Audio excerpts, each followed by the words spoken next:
Mhm. Okay.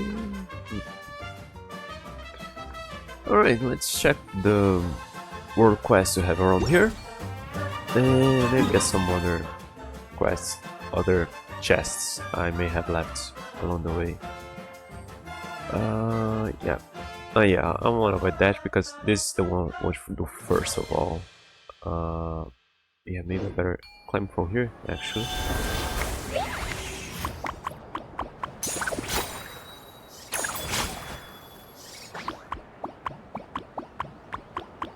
Because that one is where Ifa and Oral are supposed to be.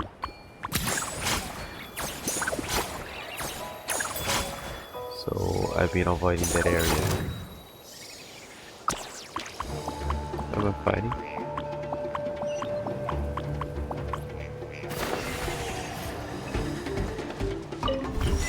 Okay, I could have gotten that.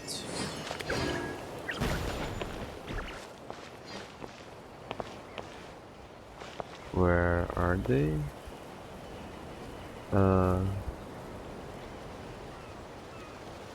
Hang on. Is there nothing else here? There's no chest or things for me to paint around here. Where's the quest?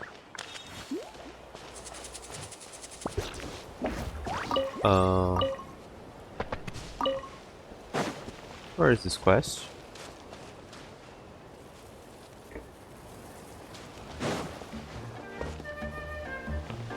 Okay, I've been avoiding this area because I thought it was an important, bigger quest or something.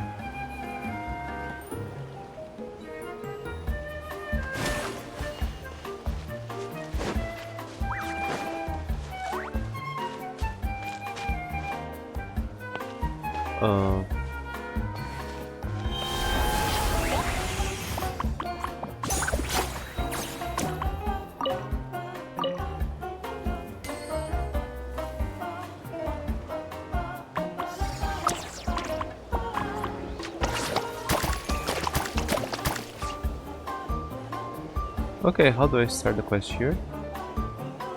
Ah, this quest doesn't start there. Okay. It's that quest there. Okay.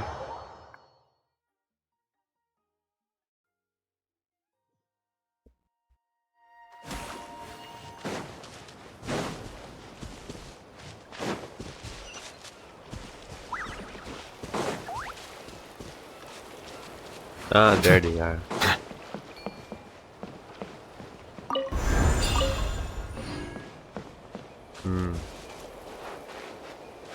So that's probably the second part of their quest. Look! There are people over there! They look familiar. I think that's... Auroron and Aoife! Oh, Gramps and Paimon. I knew those were voices I recognized. Browse! Browse! Ha! You're here at the resort too? Man, it's been a while. Yep. Chaska told us you've been working here. Guess we were bound to run into each other at some point. Yeah, for sure. Yo, this place has a nice vibe to it, don't you think? I hear everyone's been having a blast. Definitely. With any luck, it'll only get better and we'll get even more visitors. What about you two? How's your work going? Not bad. The Saurian staff and the aphids are all in good health and full of energy, so we had some free time on our hands. Thought we'd take a look around. Aphid staff. Huh? The aphids are part of the staff too. You missed that part. You can say that again, bro! Right. My bad. I'm grateful to our entire staff, of course, and to Mr. Auroron for looking out for them so proactively. We got here early to fight for an important cause. That's its own reward. You see, this is my bro's first time getting a formal invitation like that, And as you can probably tell, he's very, committed. Enthusiasm's a good thing. See? Gramps knows what he's talking about. I Every do. day, we get a new chance to fight for what's important. Kakuku taught me that. But aren't you just fishing? Since when did that count as fighting for what's important? Do you even hear yourself? Since it was suggested by a friend, of course. He's a famous adventurer from Mondstadt with incredible luck. If he says it'll work, who are we to argue? Wait, Bennett. Yeah, that bro spun a stick around and it ended up pointing at this pond. As Auroron put it, better to follow luck where it leads than try to make your own. So we came to fish here. Okay, even if that made sense, this pond is surrounded by capybaras. Can you even fish here? Of course. Capybaras are gentle creatures, so we're good. Besides, when life gives you water, you fish. That's what Granny taught me. Ah, another one of Granny's pearls of wisdom. Along with, when life gives you food, you eat. Or, when life gives you lemons, make lemonade. Exactly. Except we're the ones handing you lemons this time, Gramps and Paimon. Since you're here, why don't you fish with us? And to up the ante a bit, whoever catches the biggest fish gets a pint of Auroron's Aphamide. Now that's an offer Paimon can get behind. Okay, so there is no alcohol Did there you at all. forget who you're dealing with here? We never back away from a challenge, and the Traveler is a tough opponent. Let's do this, bro. I'll take on you, grandson. No, bro. I got your game face on, I see. All right, I'm down. Just regular fishing. As the elder, you should go first, Gramps. Yeah, that makes sense. You're over 500 years old. Oh. I thought we would have to actually fish. Wow, Like we the competition's really heating up. Here comes a pro move from the Traveler, and there's a bite! The Traveler reels it in, and up comes a... Did we Hold on. pierce it Is with that the an hook? Asha? Can we Wow, pierce it not with exactly the the kind of catch I was expecting. Not super sure how we're gonna judge that. hook? If it's bigger than yours, Nice we one, win. Gramps. We'll have to see if anyone manages to reel in something even more special. Otherwise, that might be enough for the win. Thanks, everyone. I'm up against some fierce competition, but I think I've got a shot. Let's hope my grandson is right. Quite the impressive showing from the Traveler. That was weird. That'll be a tough It's act always for the weird when remaining he's up two his mouth. competitors to follow. Like that. Eva, you're up!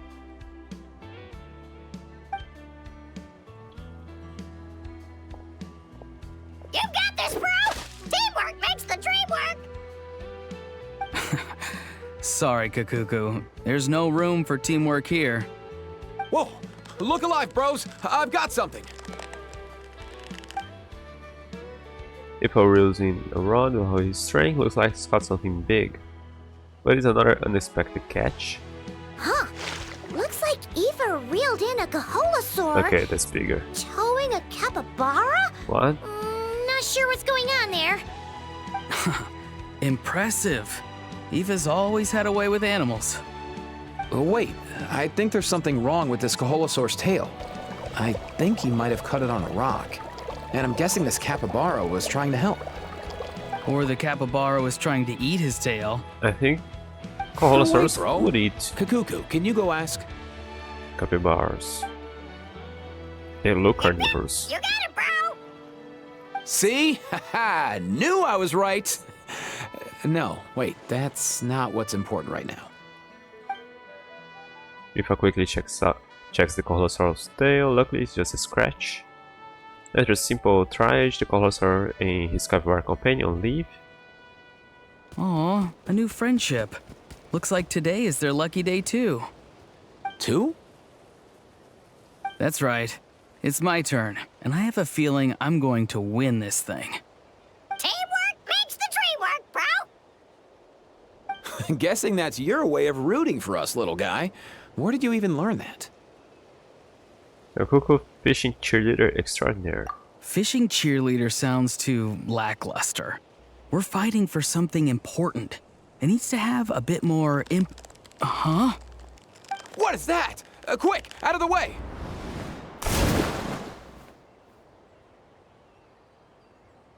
What was that? Okay, this one looks a bit unusual, but it's another capybara. And he charged at us! Didn't you say they're supposed to be gentle creatures? He must be fighting for something important too. I can sense it. Or maybe not. Hmm? I guess that's just us. But he is upset. Oh, hey, little dude!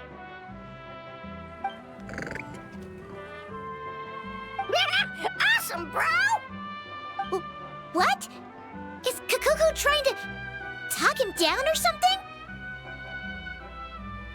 Comfort him, more like. He might not look it, but Kakuku has an amazing bedside manner. Huh. Even with his, limited vocabulary? When you're talking to a capybara, I don't think human vocabulary matters much, Paimon. Oh, right. We just need to trust the little broski. Besides, when you're trying to communicate, I think tone carries more weight than the actual words. For example, hello means I'm happy. But hello means I'm frustrated. And hello, that's anger. A sign to run and hide because danger is near. Okay. Paimon doesn't completely follow, but she'll take your word for it. You learn something every day, huh? Thanks. Oh, my pleasure. It's the method I came up with to communicate with the aphids. Aphid staff. Remember, bro? No, not just the staff. There are aphids who didn't want to join, you know. I understand their feelings, of course, and I respect their decision. Then maybe you can throw some of that understanding my way, bro. I'm at my wit's end here. Huh, really? I thought you'd be proud. See? Look over there.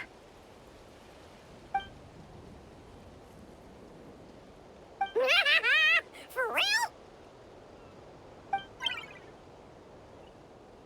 Desperate. Wow! Wow! Whoa! Looks like they really hit it off. Okay, well, I am a little proud, but... Huh? Auroron! Don't worry, I've got this. What? What is he doing?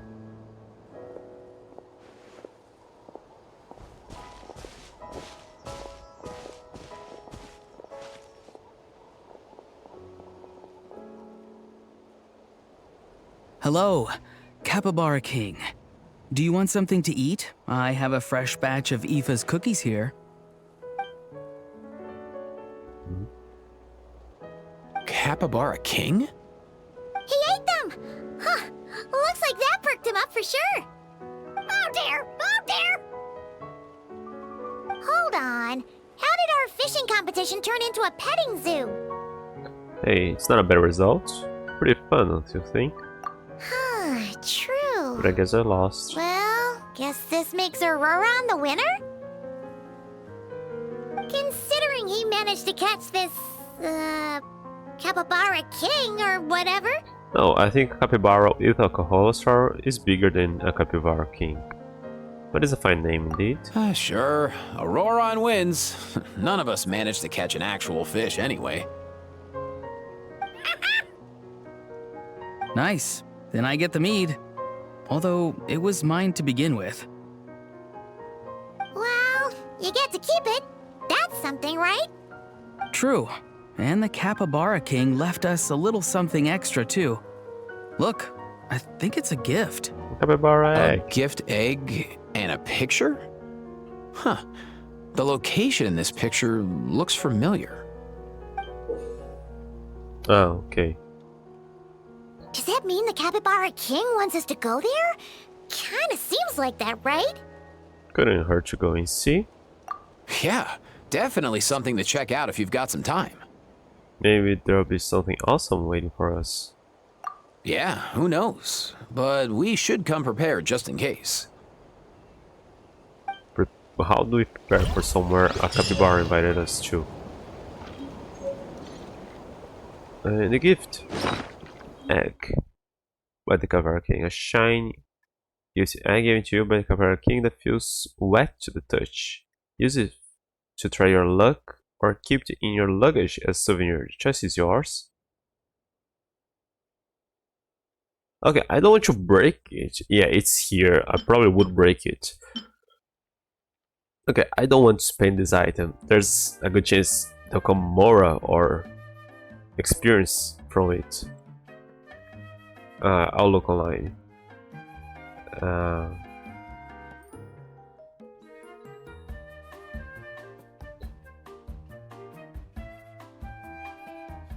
Consumable item.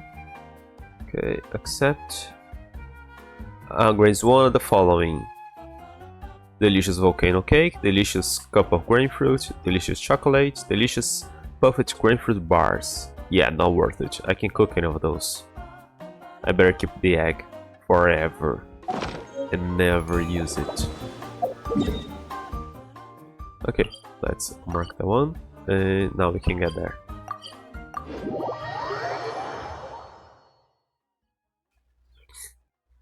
Oh, hang on, did that become a quest? Oh no.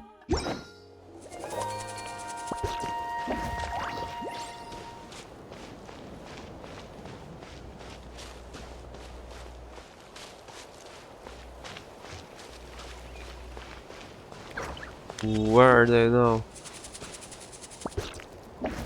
Do I have to wait a day or something?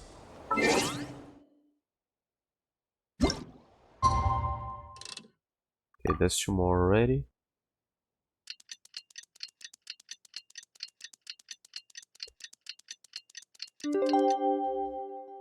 Melusines are beautiful creatures. They are the pride of Fontaine. Be sure to befriend them and cause them no harm.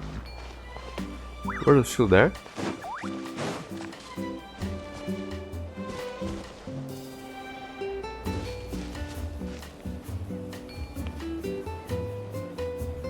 Okay, what do I do for them to...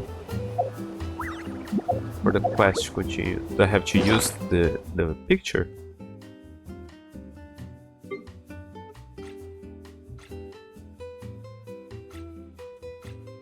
Where is it? These are given to you by the Capybara King that appears to capture a certain place in the Easy Breeze Holiday Resort. Keep an eye out during your travels.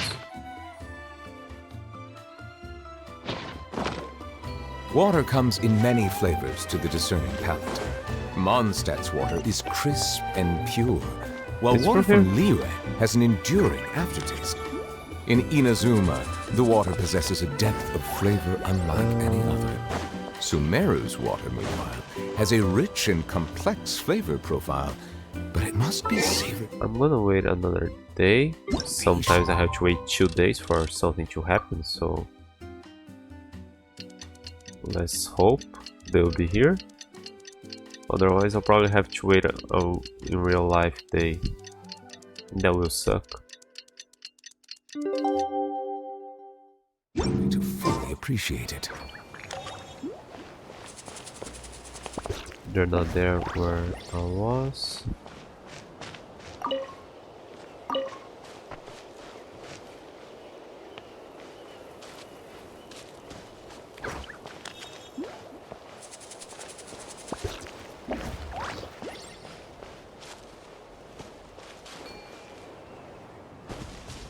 Damn it.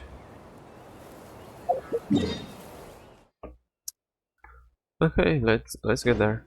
Do the other quest there.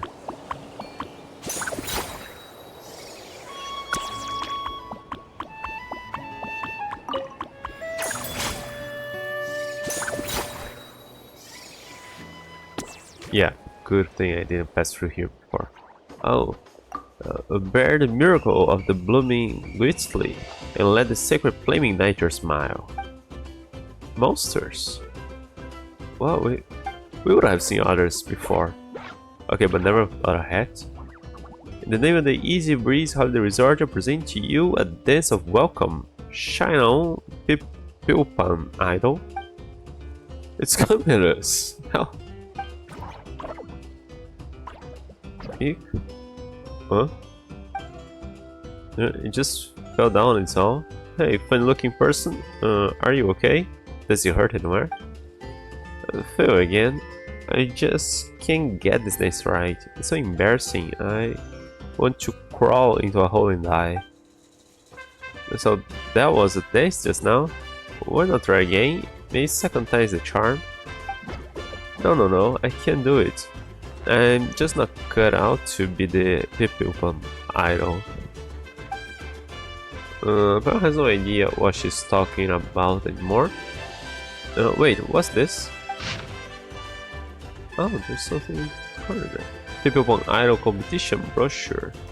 Bear the miracle of the blooming Whitsley and let the sacred flame ignite your smile. In the name of Tenochtzitoc, I present to you a dance of welcome. Shine on, people idol.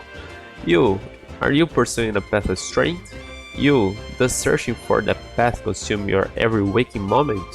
You, do you feel your heart crying out for more? Then you are in luck.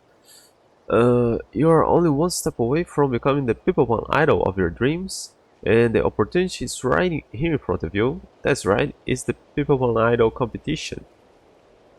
How to participate? After obtaining the recognition of 3 judges and advancing to the finals, you will face off against the actors at the Easy Breeze Holiday Resort.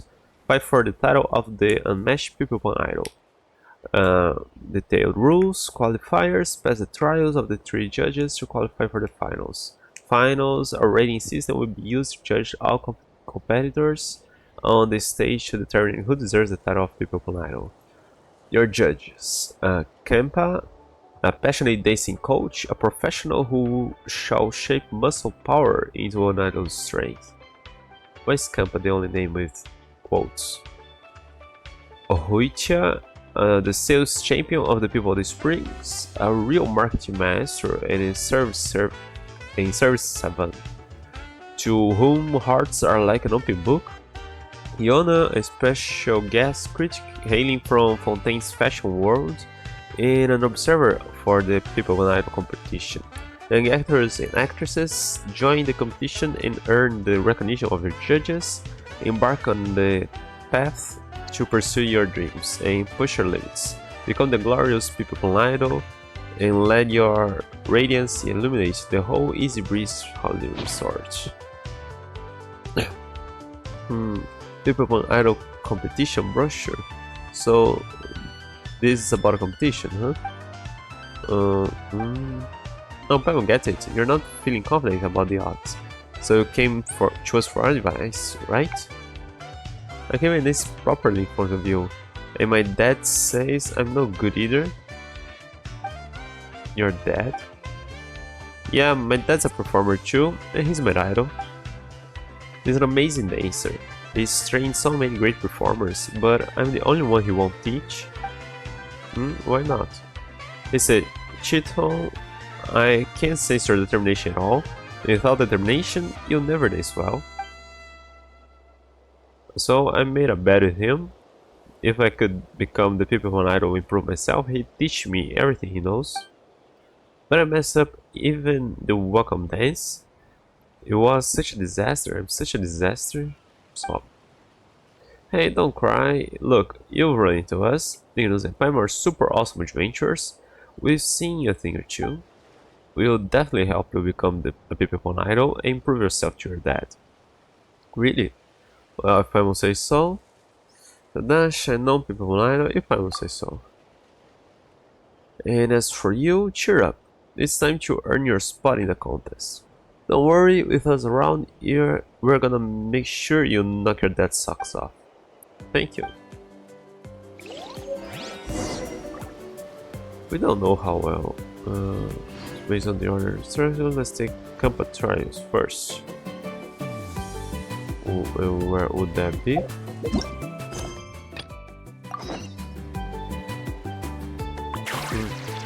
Convenient. Practicing actor, bear the miracle of the blooming Grizzly and let the sacred flaming nurture. Soul, maybe, I don't know. How many times do I have to tell you? When you shout a slogan, do it loud and proud. It ignites your smile. So there's got to be more passion in there. More. Hold that pose, tighten your core muscles and waist. And don't lower those legs. Coach. It's you, good. Get up on that stage now. Wow, the guy's super intense. Is she really gonna be okay? We'll have to wait and see. Tell me, what's the most important thing for an idol to have? That's right, muscles. Only strong muscles can power a great performance. Only strong muscles can crush the competition. What kind of idol are we talking about here? Remember this, being an idol is war. Only the strong survive. The path to stardom is brutal. But aren't there idols who win people's hearts with their bright smiles? Wrong, they're wrong. That will only make idol fans weak. Muscles maketh the idol. So come on and show me your idol power. Can I really do this? You got this, just dance your heart out. You can say Pama will be cheering for you. Yeah, but you can't build muscles in a day like that. You ready? Let's set off the fireworks. Impressive. Oh.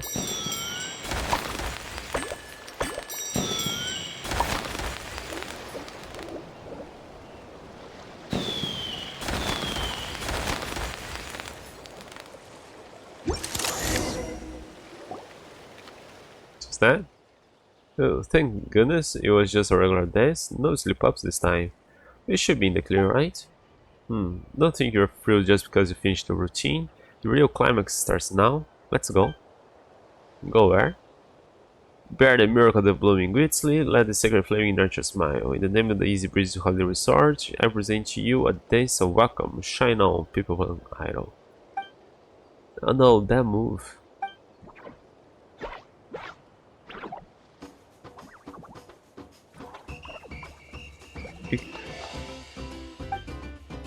Pam's worst fears came true. She messed up the move. Coach, please, just give me one more chance.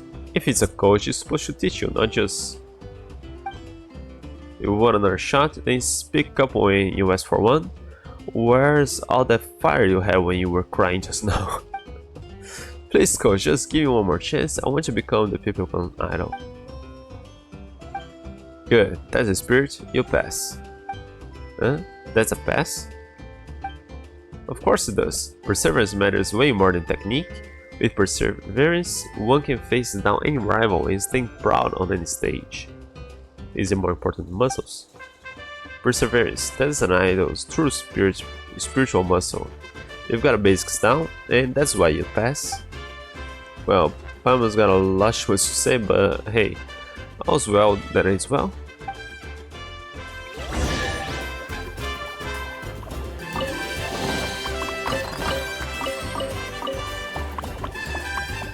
Ah, you're not a coach. Okay, down there now. Let me mark the map, the chest. Hey, there are two chests there.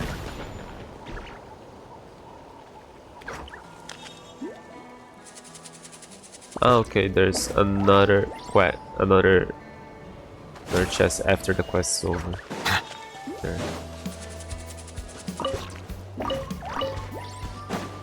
Ah, they're just a regular dude. Excuse me, are you Ohuitia? We're here to...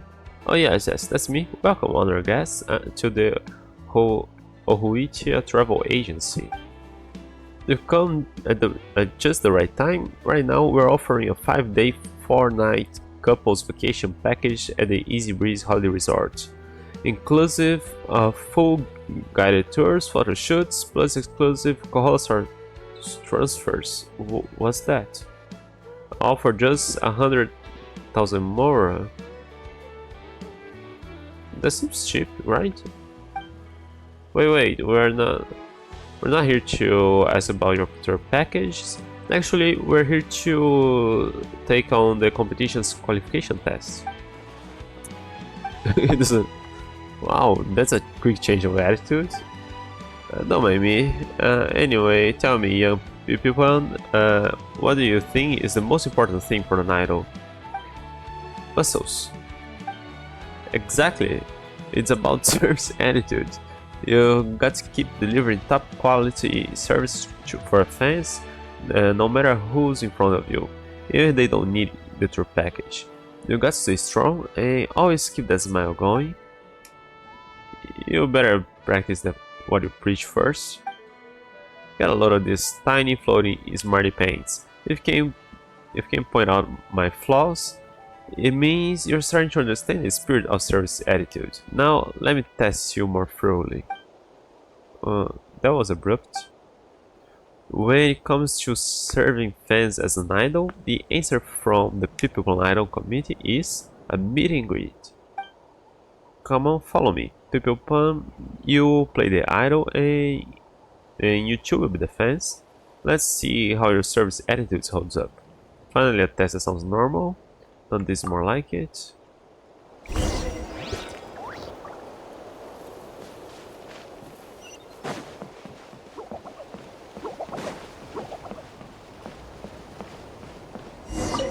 Up here, this way, hurry. Take picture. So the idol photo up, as the name suggests, is when the people on idol pose with their fans for sweet keepsake snapshots. All I have to do is strike a pose and be ready for a photo. Easy enough, right? Shall we give it a go then? We can start now. Alright, just look this way and smile and say Asha. I'm supposed to smile while wearing something like this. Well, no, that's what it takes to be a true not an idol.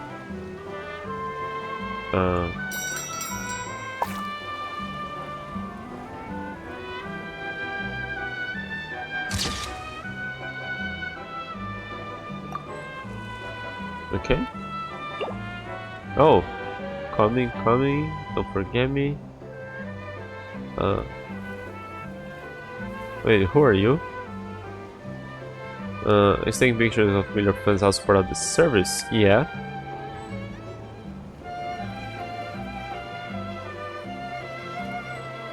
I can't really instruct. I can move. Yeah, just. Okay, I thought we could pose or something.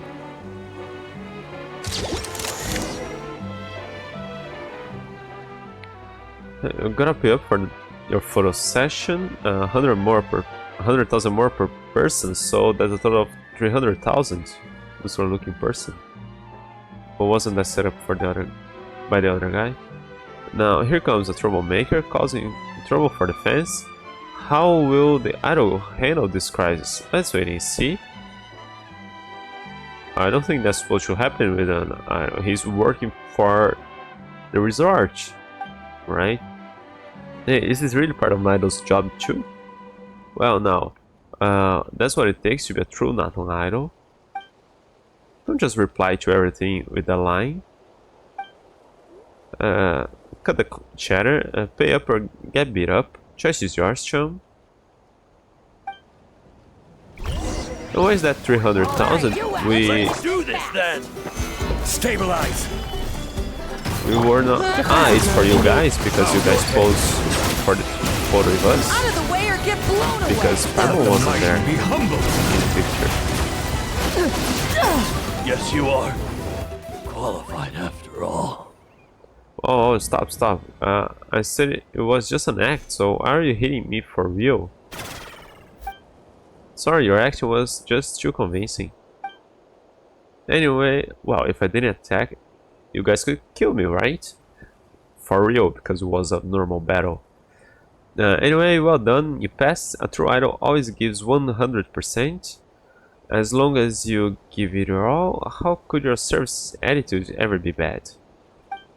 In fact, I'll admit I'm moved by your performance. This is exactly what a people punch idol should be. Honestly, Paimon's starting to lose sight of what a people punch idol actually is. Alright, now just cover the medical expenses for our actors and you've got my official approval. Don't worry, I'm not trying to scam you. 100,000 more per person, total 300,000 more. What part of that isn't a scam? Well, no, that's what it takes to be a...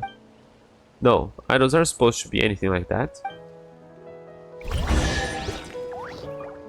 We'll go quick picture just over the corner. Well, I forgot her name. Did she have to Hopefully pay? the excitement of opening a treasure chest. Easy breeze, summer. Welcome to the Star Agents. Feel free to check out our latest sitting spots. Explore the majestic, colorful cliffs and take pictures of the airborne Asha. Summer is sure to warm your soul. Hopefully this time there won't be any weirdos showing up. Oh, don't be like that. That was all part of the competition. Please don't get the wrong end of the stick. I promise you feel right at home this time. Don't worry. You sure change your attitude quickly. Yeah. That's how one becomes a sales champion around here.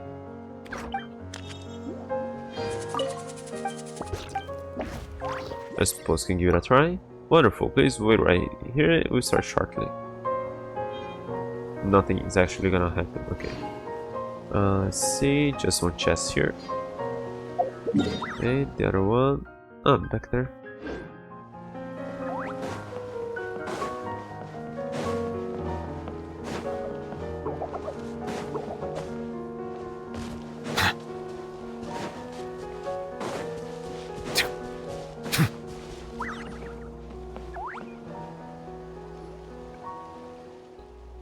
Welcome. Oh, you're here for the People Idol competition, right? Yep, right on the mark. Wow, you're sharp. Hey, you flattered me, but as a part-time critic, I do suppose I've got a pretty sharp eye. Now, enough pleasantries. Let's cut to the chase. Let me see. The Golden Haired Adventurer scores 9 out of 10 for style points. And the Little White Fairy also gets 9. Why? As for you, the people, I'm sorry, but you failed. Why? Shito, are you okay? Hey, who starts your criticism like that? Even critics shouldn't be that blunt. A good idol's style points have to be perfect, and accessories are vital for leaving a lasting stylish impression. That's why this one doesn't have a hat. One doesn't get it. Like Venti's Liar, for example. Oh, now Paimon gets it. Miss Yona really knows her stuff. See, I told you I wasn't the problem. I'm a professional. It's just the people around here strange tastes and all. Why does everyone think accessories have to be about combat prowess? They are meant to be pretty, not practical. They can be both. But my dad says overly complicated accessories can hinder your movements, whether dancing or fighting. I wanted to have a unique appearance. So that's why your stage outfit looks so weird. Definitely the adult's fault. Let's see. Golden Haired Adventurer, you seem to have a rather normal sense of aesthetics. I'm the person that most stands out in Tivat. Come, use the decorations here and show these people on what true style is all about. Would I be able to customize? Oh. Let's first up what? The right next to the sea when you start ocean themed.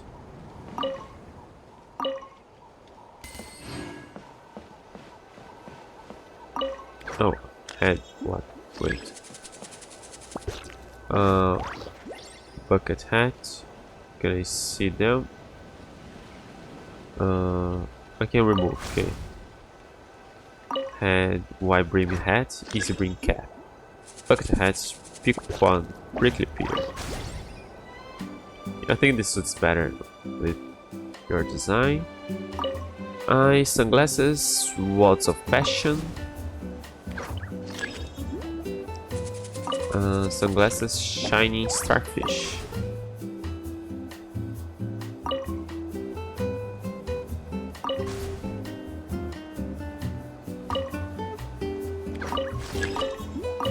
Go with this one. Oh yeah, but it has a bandana already, so in a vest, so it's already more like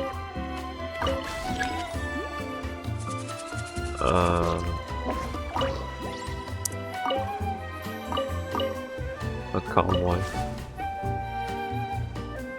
Yeah, I like this one better.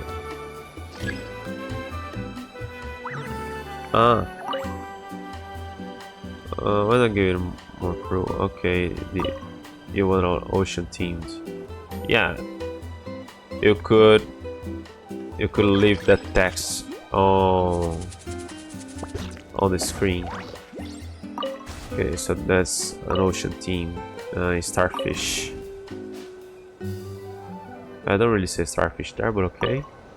Exactly, I told you people were so strange. Now let's try the team outfit resort. That. Okay. And you went back to that. Not bad. So, my dear actor in training, care to share your thoughts? You give me some more options to make you stand out from the others. Wow, the resort team outfit totally nails the laid-back vacation vibe of the Easy Breeze Holiday Resort. And the ocean team one is so perfectly summery, I can almost feel the sea breeze in my hair. Well, that was very straightforward, but in short, just match your outfit with the theme. Vacation makes a thing of relaxation. Ocean brings to mind sunshine and waves. Got it? Got it. Got it isn't quite enough. Let's test your understanding to make sure you really do. We'll start a simple keyword. How about minimalist? Minimalist, huh? That just means simple, right? When I think of simple... Oh, the look in Shito's eyes is getting intense. I got it. Minimalist means simple. And the ultimate form of simplicity is nothing. Time to strip away all the unnecessary stuff. Oh, you know, Paimon got a very bad feeling about this. Huh? Paimon knew it. What do you think, coach? No accessories, no distractions. The best way to show off a People's performance outfit. Well, forget it. Maybe that's just how People actors are. Maybe I was a problem all along. I give up. You pass. Paimon agrees. We understand where you're coming from.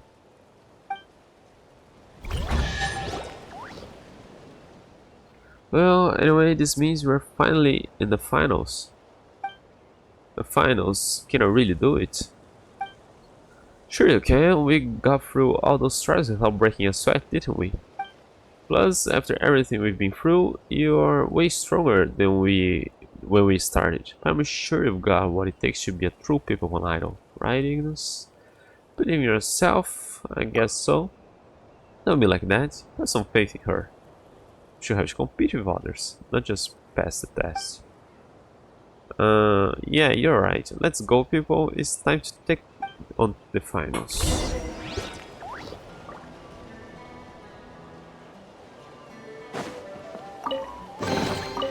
Let the record show that I verbally consent to relinquishing these that. items into your possession.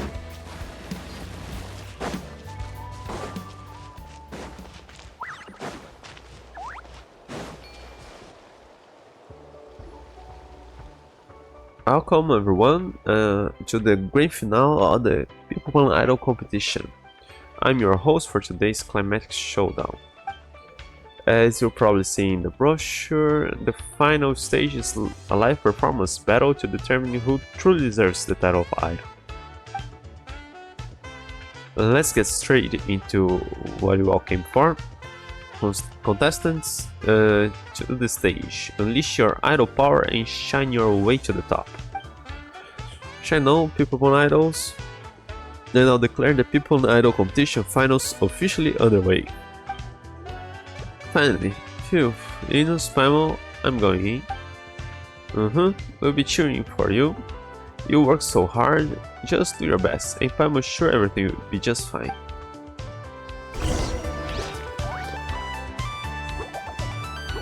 Just watch.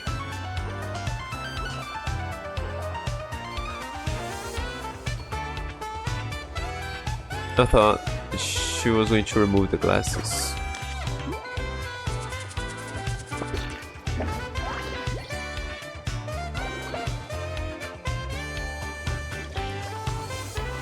I'm coming, yes, this should be removed this time, I'm sure.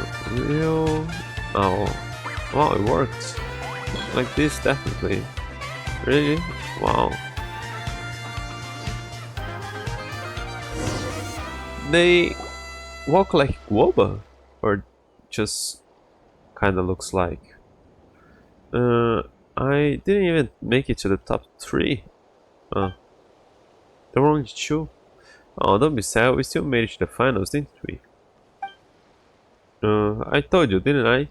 Being an idol isn't about the glitz and glamour. The only thing that truly shines on stage is sweat. Your fundamentals are still way too weak. The voice?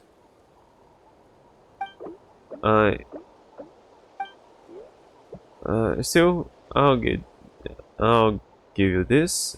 You took the first step, and that's no small feat, even made it through 2 rounds. Way more than expected. Dad? Wait, hold up, these guys are dead? Just because you improved a little doesn't mean you can start getting cocky. You lost because your basics are all over the place. Now, come on, we're going back home. I'm starting your training from scratch. From now on, you are to call me Coach, not Dad. Got that? Coach. Good, prepare yourself. There'll be no room to beg for mercy in a war. Yes, Coach.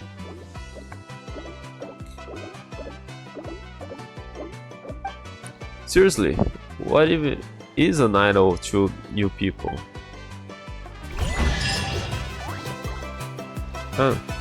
Research.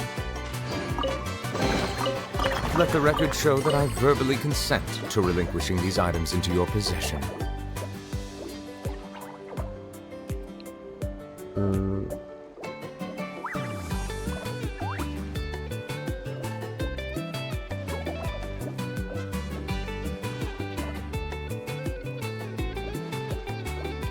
Melusines are beautiful creatures. They are the pride of Fontaine. Be sure to be friendly and cause them no harm.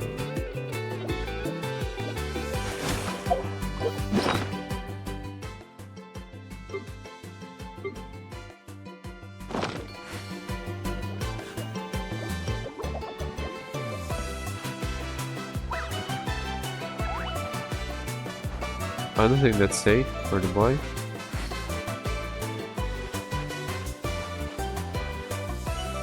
Okay, in the map, the comments they're saying a little girl will give us something here.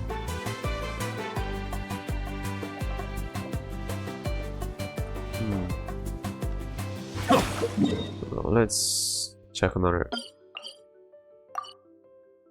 There's a quest there.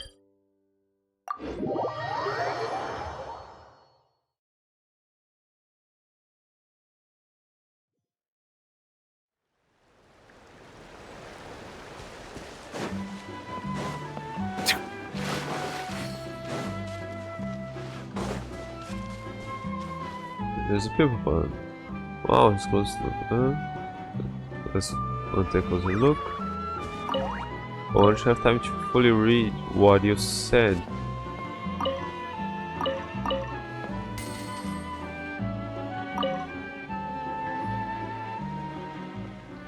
The crisis emerges, yet the tribal leaders bicker endlessly. Hi there, what are you doing here? Let the Tenochtitlan bring his talking stick over and let him mediate the discussion. Wait, who? Tenochtitlan belongs no longer to any tribe, yet his fury still burns unquenched. When he set foot on the path of fate, the first to come forward to receive him was the great runner, Wanjiro. Wanjiro, what are you talking about? Wanjiro. This was a moment that left no trace in the annals of history. At the very instant those two met, Wanjiro bolted without so much as a backward glance, as if startled by some unseen force. What's going on? Who is he talking to? Tenochtitlan's suspicions surged as he glanced around, and he spotted a snaggle-toothed child lurking by the side of the road. The child had been the one to scare off poor Wanjiro. A snaggle-toothed child? Hey, Paimon, have you know, her teeth are in perfect condition. The insolent child provoked Wanjiro, and even went so far as to bare her teeth, an act of utmost sacrilege. Tenochtitlan was filled with rage. I'm sorry if she disturbed you, please don't be filled with rage. But with but a single word, the valorous veteran frightened the childish child nearly to tears. Yet every warrior knows this truth. To forgive the enemy with flowers is to lose an arrow into one's own heart. And so the last survivor of the Tenochtitoc raised his club, brandished it at the rocks, and pricked with pierce, and declared, "Let my stick talk bloody sense into this brat, for Wanjiro." Looks like you're all talk, no stick. There will be no feelings of any Paimons unless you get past me. Can you please calm down and we'll be on our way? Get past me. Oh, my camera. Oh, a golden-haired child appeared. Tenochtitlan would teach him the might of the heavens and earth. We'll battle? Oh, he's basically attacking us. Gather! Cleanup sequence initiated. Silence!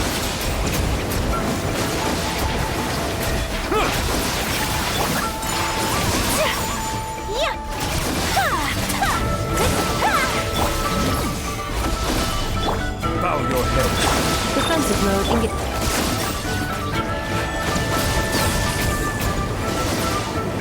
Oh, I did end its health. Hey, stop fighting. Who are you? I'm terribly sorry. I'm Pukley, the entertaining supervisor at the resort, but that can wait. No one's hurt, are they? I'm hurt, he's hurt. And quite right too, he deserves it for attacking us out of nowhere like that. Tenochtitlan was wounded in both body and heart. The joyous battle had been halted, leaving him unfulfilled. Like a brief storm, a faint thunderclap, half his aflame, a thin ball of smoke. The last survivor of Tenochtitoc swung his stone club with fury, raining heavens and shattering earth, the volcano in his heart about to erupt. Did he hit himself on the head with his own club or something? If anyone's going to erupt here, it should be us. It's a very long story. I need to take him back to his hut to rest. I'll explain everything later. The hut's not far from here. We can be back up there.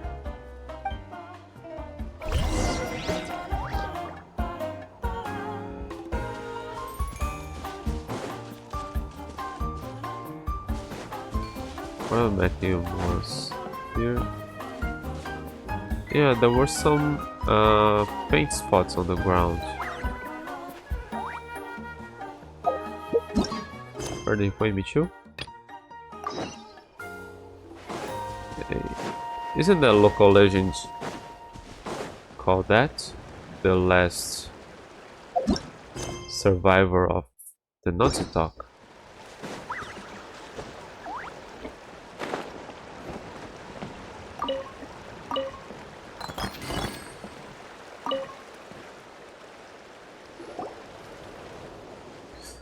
He's gone all quiet. What's up with him? I'm sorry for the inconvenience, dear guest. His name is Papar, and he's one of our on-site actors. On-site actors? They're quite common in theme parks nowadays.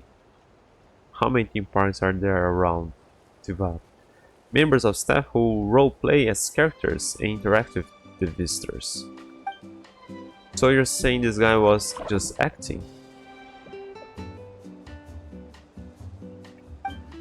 Yes, but also no. Please allow me to explain.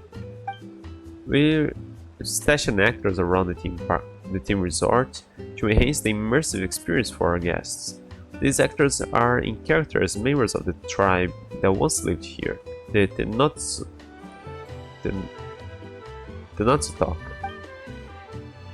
There was once a great hero from this tribe, known to all of Nathan, who was named Tenoch.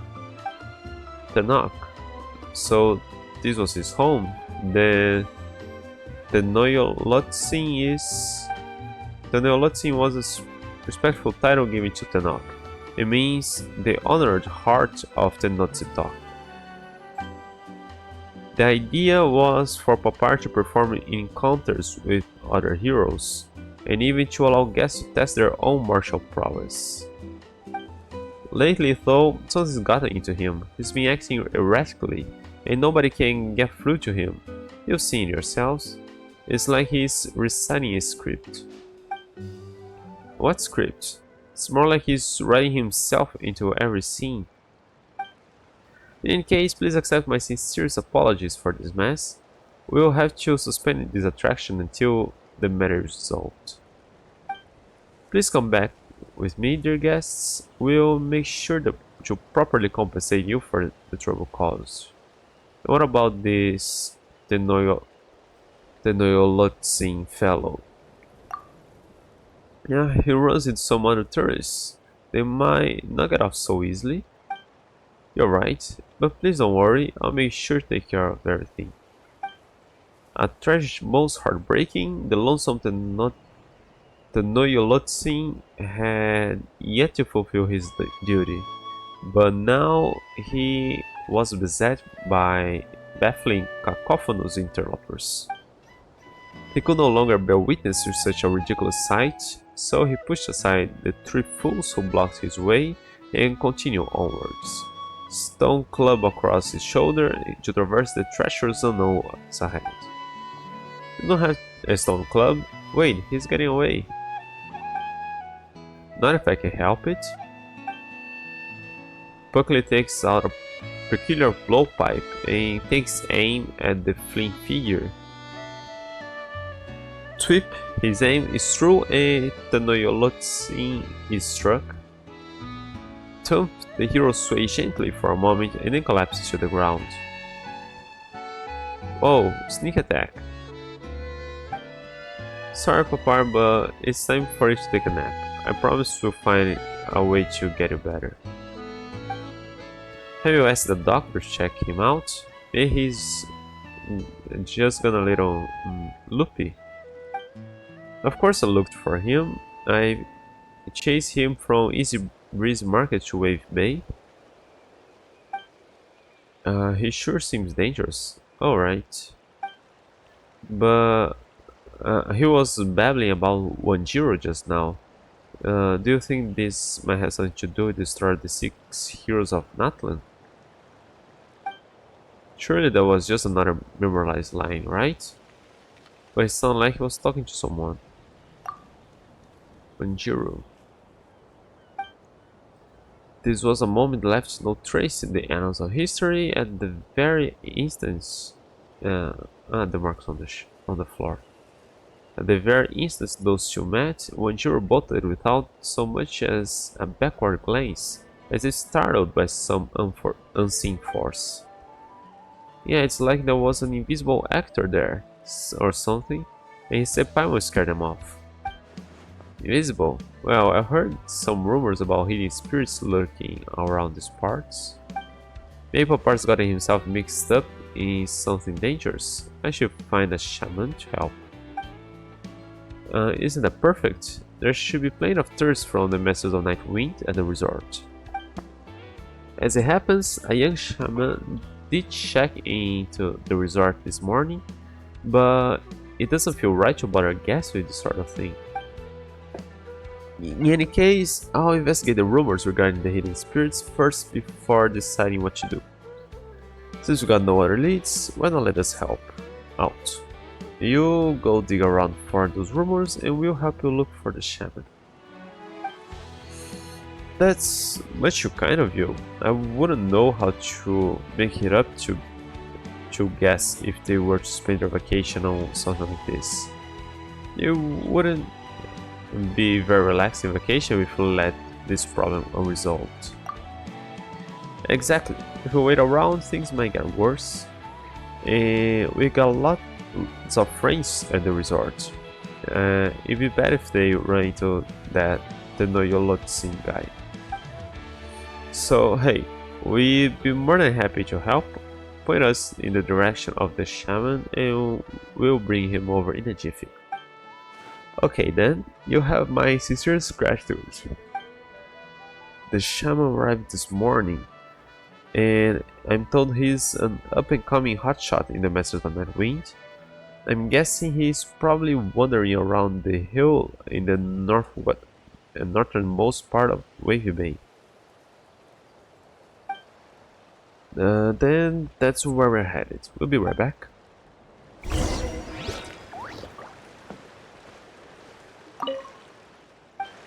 Silence. And you're just a sedative, Papa. You're alright, don't worry.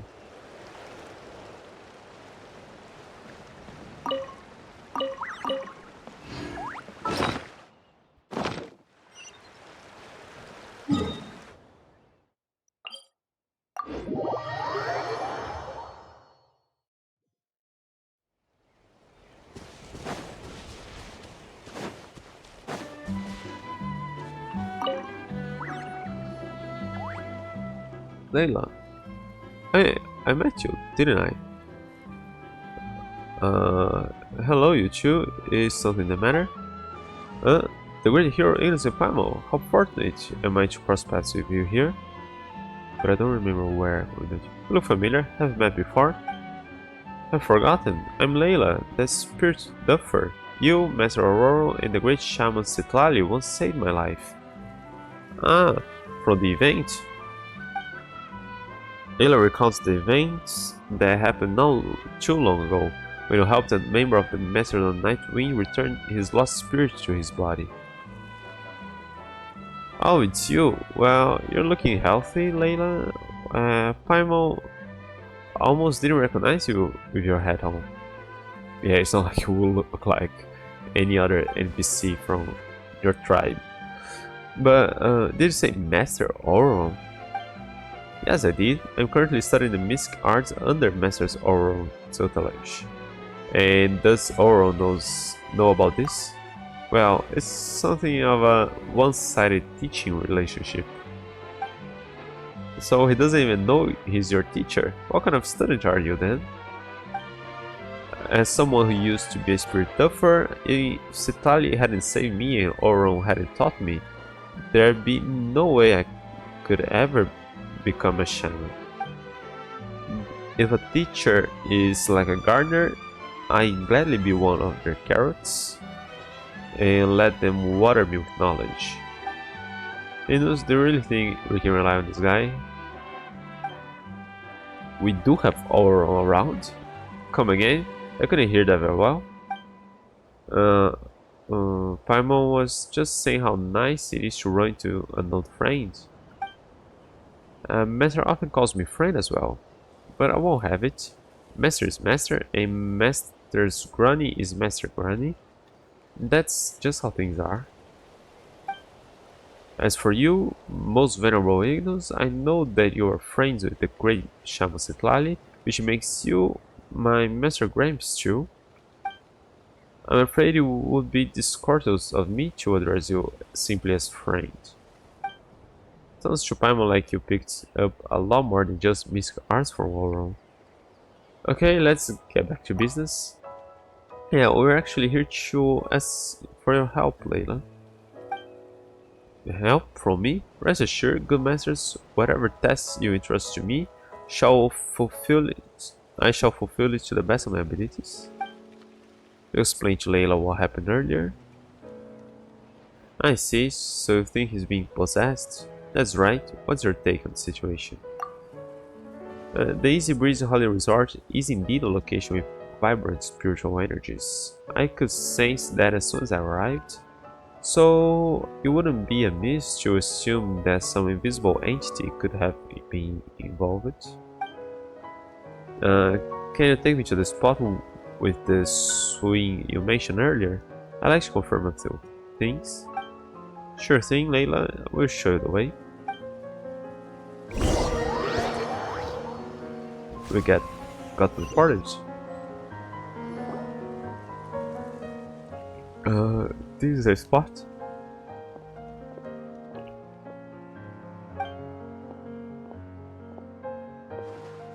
Just as a thought, what is it? I truly was held back by a typical dominance. A what? It's a botanical phenomenon. Did I read it wrong?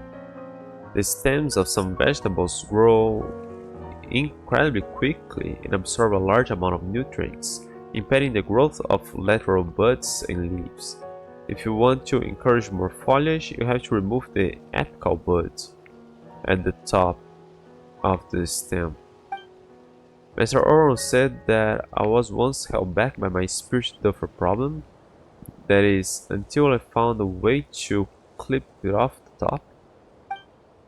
And then they are blossomed into a healthy vegetable with lush and verdant foliage. Tivatuleila, do you remember why we're here, right? Of course. It might sound like I'm going off topic, but I was just trying to say that I've discovered some traces of spiritual energy. They are weak and very, very faint. An ordinary shaman might have walked right by without noticing a thing. But I'm no ordinary shaman anymore. Thanks to Master Oro, I've grown into a plant to be proud of. Layla, can you please drop the vegetable metaphors and focus on the matter at hand? You'll have plenty of time to think about stems and buds after we solve this mystery. Yes, of course. Just as Mr. Gramps said, the afflicted actor converts with some kind of presence here.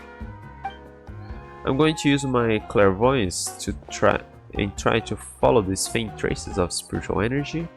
It might be possible to glimpse the presence through form. But first I need to prepare something very important. What are you doing?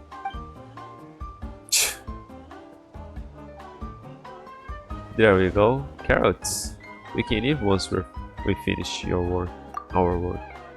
What sharp eyes you have, Gramps. These are indeed carrots, and this is a carrot ring, but they're not for eating. This is a medium of divination that will help with clairvoyance. In my tribe, everyone has their own unique methods of divination. Some use graffiti, others use smoke or water. I use vegetables. Well, that's novel, but does it actually work? Master once told me to not underestimate the humble vegetable. It is the eyes and ears of the earth, born of the soil, gifted with its spirits and blood. It bears the symbols and memories of the land.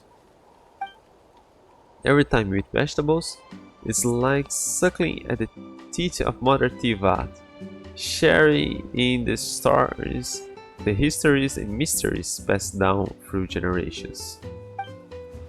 That's why we eat vegetables and not grass or leaves. Wait, but grass and leaves are vegetables too. Paimon's never eating another vegetable as long as she lives. She'd rather eat slimes. What a pity, Paimon. You could have a chance to grow your wisdom. Please just continue with whatever you're doing, Layla. Paimon won't say anything ever again. Feel free to speak your mind, Master Paimon. Thank you both for allowing me to share my knowledge with you both. Can you please just start already? Of course, here Paimon, and you too, Master Grimes. Put your hands on my shoulders, it will help you see. Is this safe? I've gleaned from the spiritual traces that the hidden presence is neither powerful nor violent. So yes, I think it's quite safe. I'm ready. Alright, let's get started.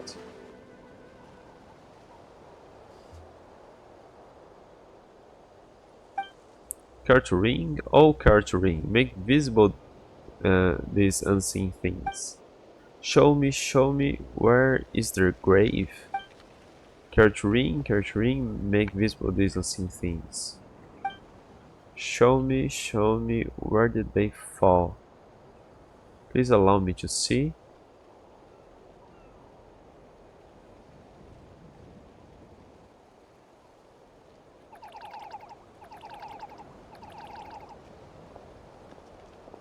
Oh.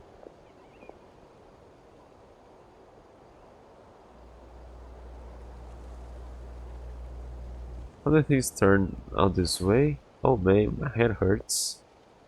Are you okay, Layla? I'm fine, but I'm afraid I've reached my limit. Did you see that? Truly remarkable, I dare say. It was like a dream. What did it all mean? All I know is that the Asha on the swing is probably the spirit you're looking for, although I'm not sure how it gained the ability to hide itself. Moreover, the spiritual energy traces belong to more than just one Asha, which lines up with what we saw. There must be several of them nearby. Are they the cause of the problem? It's hard to say, but it's likely that actor started to lose control of himself because he was affected in some way by the Asha's departure. If we can track down those Asha, we should at least be able to calm him down. So that's how it is. Vegetables aside, it looks like you've learned some real skills, Layla. I have to work hard not to tarnish Master's good name. What about the ones we saw later on? I too am more concerned about what we saw afterwards. The fabric those Asha were gathered around. It looks a lot like the woven scrolls we use in the Masters of the Ninth Wind. And that mysterious place that appeared later, along with the strange figure standing in the carriage ring. It all feels very familiar somehow, but I'm not sure why. That's okay, we can think about that stuff later. For now, we have leads that could help the Noyo Lotzin guy. Right, but Paimon, Master Grimes, I think I'll excuse myself from that. Huh? Why? The truth is, I feel a bit uneasy. They just say you've grown into a vegetable Oro will be proud of. Indeed, but even the carrots are whispering warnings. When the field is filled with crops, frost will come to claim them. That sounds serious. The great Shaman Setali has instructed me to come to Tenochtzitoc to relax, but she also told me to let her know if things start to get strange. To listen to here, aren't you on vacation? Whether this is a vacation or not depends entirely on the whims of the aforementioned Frost.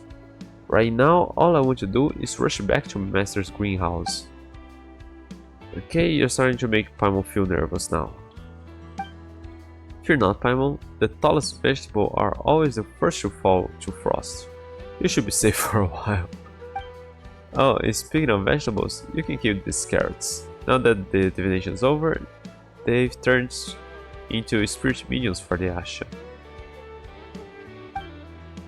Just sprinkle some of their juice into your eyes and you'll be able to see the invisible Asha. Is it safe to throw carrot juice into your eyes? That should help you track them down. Thanks, Layla.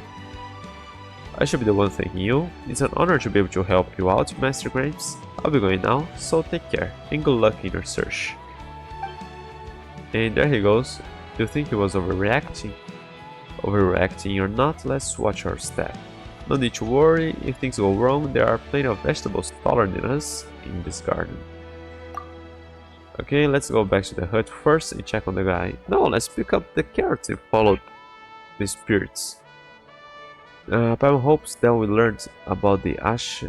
What we learned about the ash will come in handy. Where are the carrots?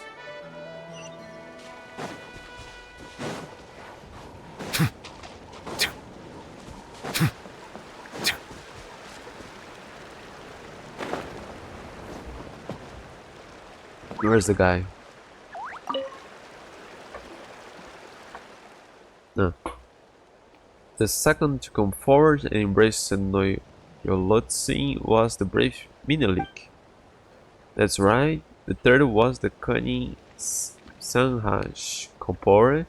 The fourth was young Burkina, and the fifth was Sandiata. Papa, what do you want to do? You can go looking for them now. They've been gone for hundreds of years.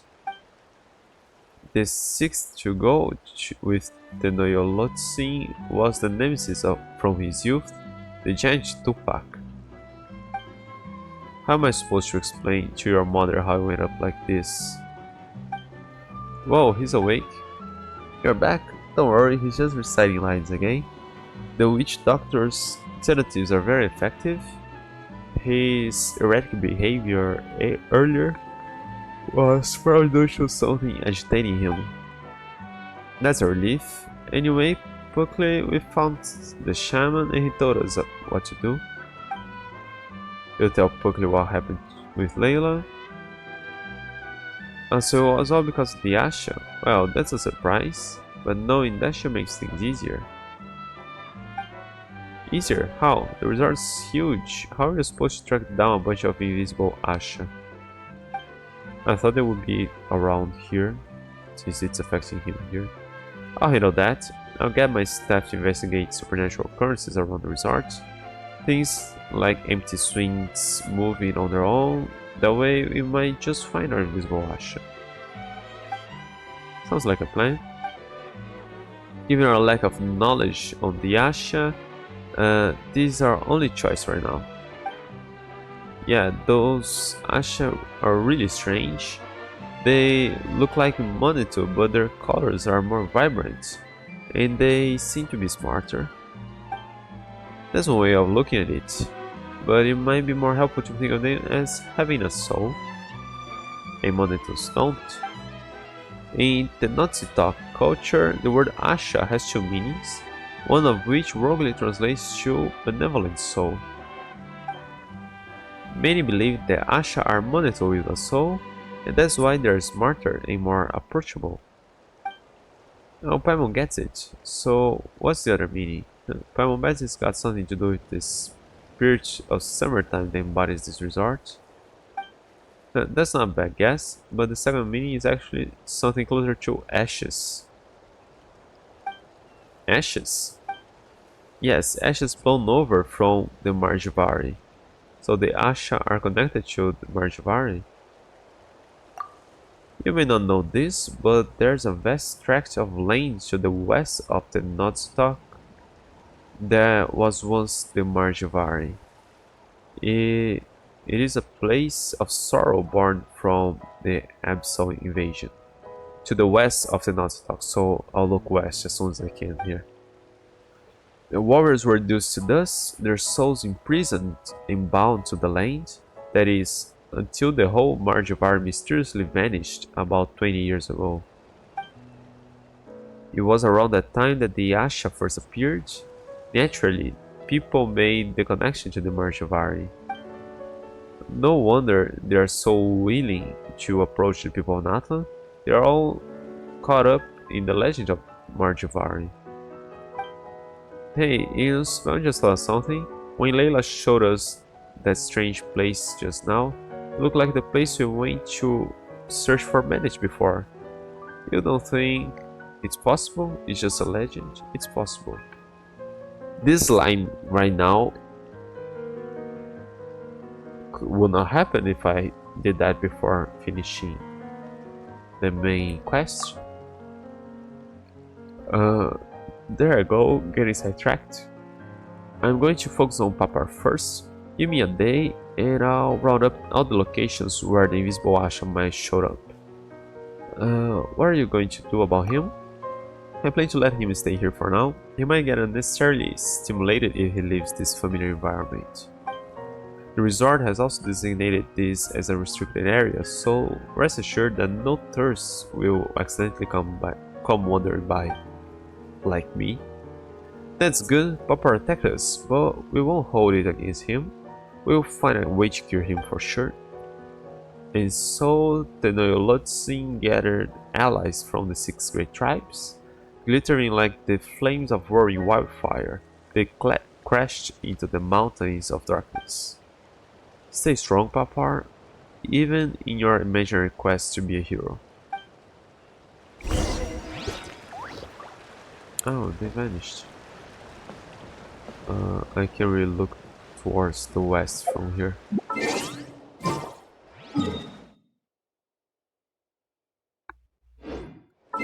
Okay, let's wait till the next day. 8.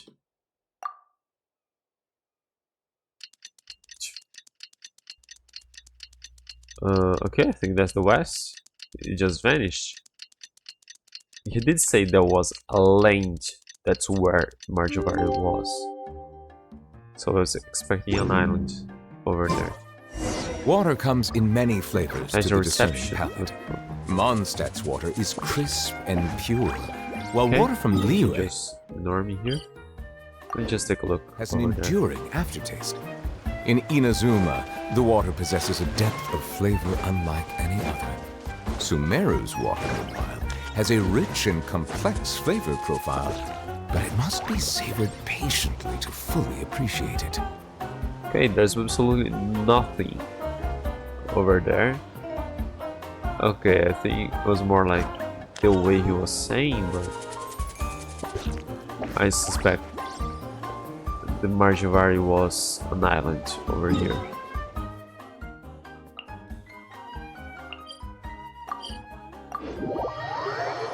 It's supposed to be a really large area, right? Because once people get in there, it's hard for them to come out.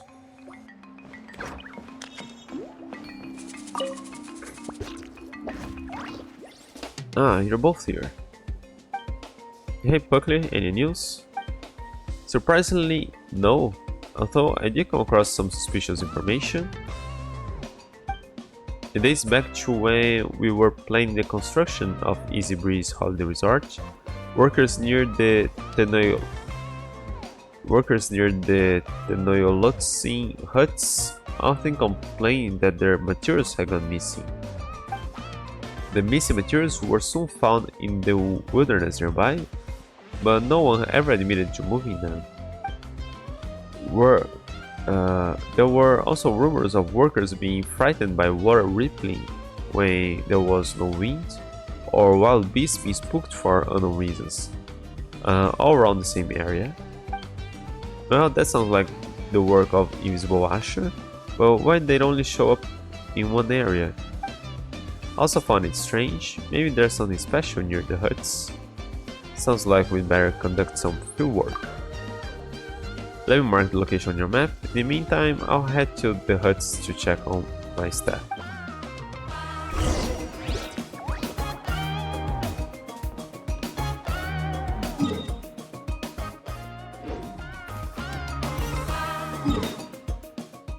Where? Huh. Ah, it's where I was. So what did I need it for? I could have looked around here from the beginning.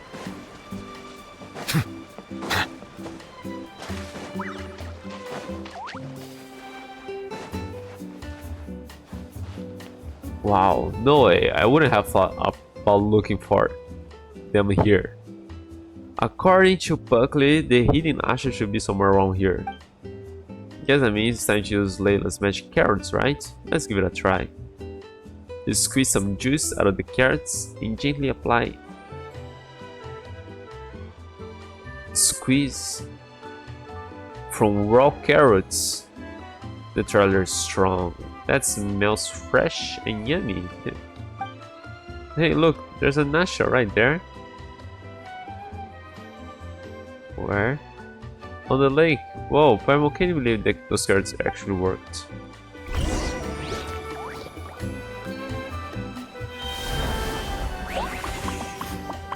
Let's call the invisible paint.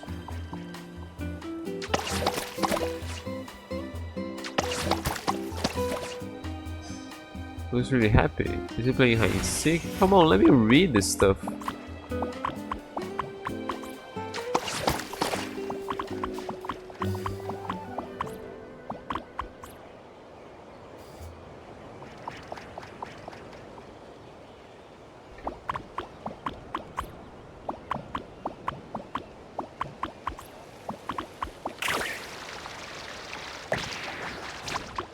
I think I should play hide and seek with us. Easier than Paimon thought.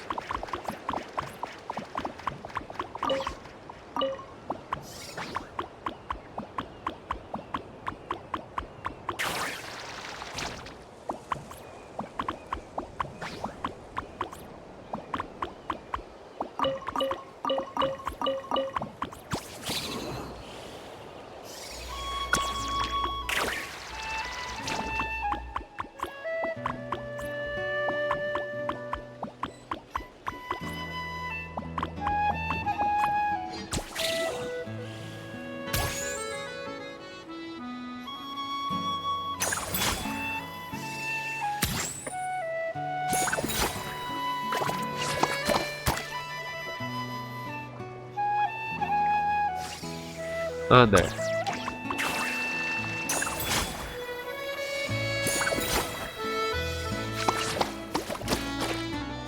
Hey, don't run away.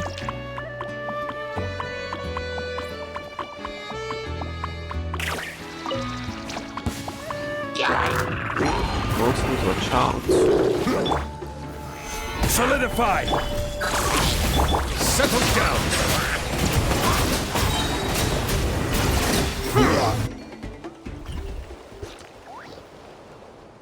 Looks like this is the last one nearby.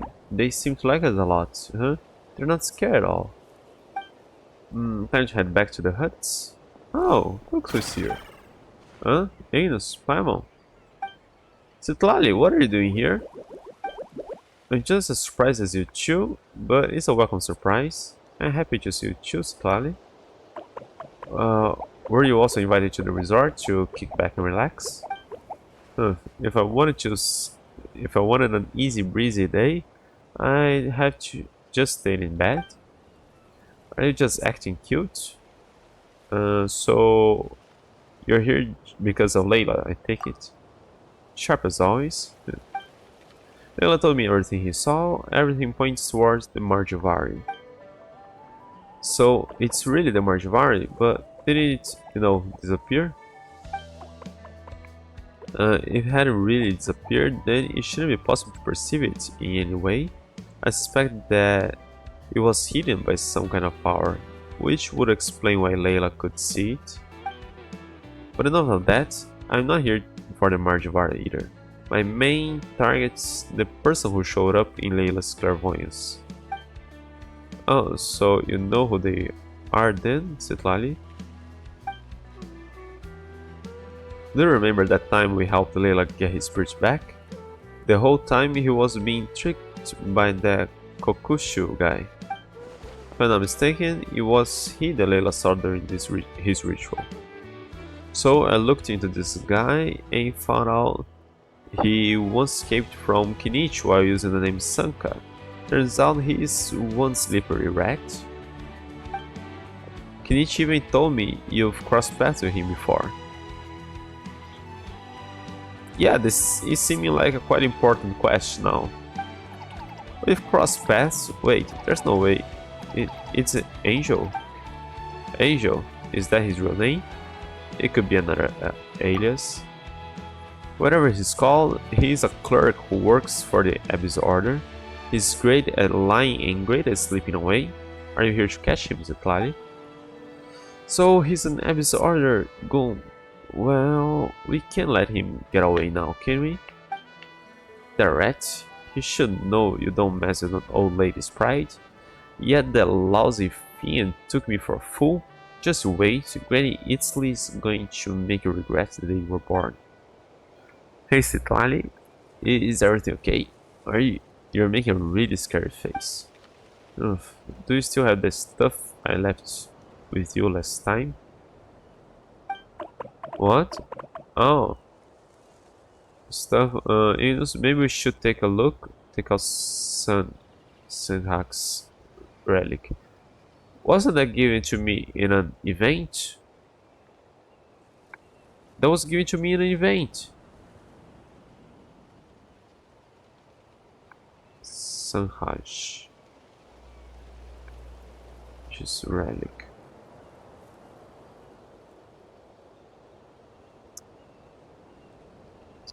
I don't remember the name of the thing.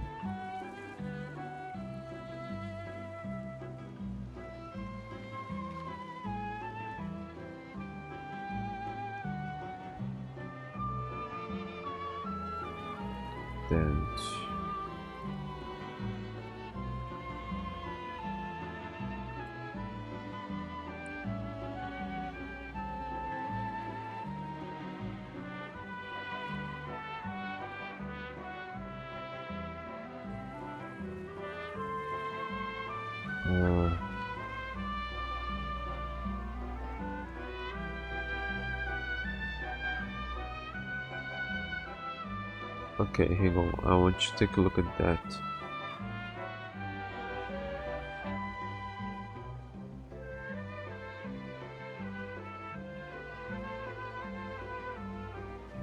Okay, it was Ectomy Spirit Seeking Scrolls.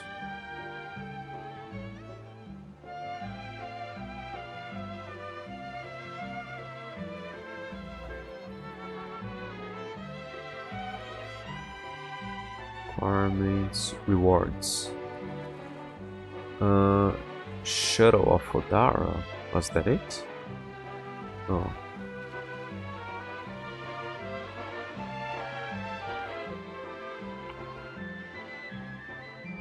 No. That was part of the weapon. Where did I get that thing? Because can I see? I want to know the name of that thing. Alright, still in good condition. Not the other one. Take out the map.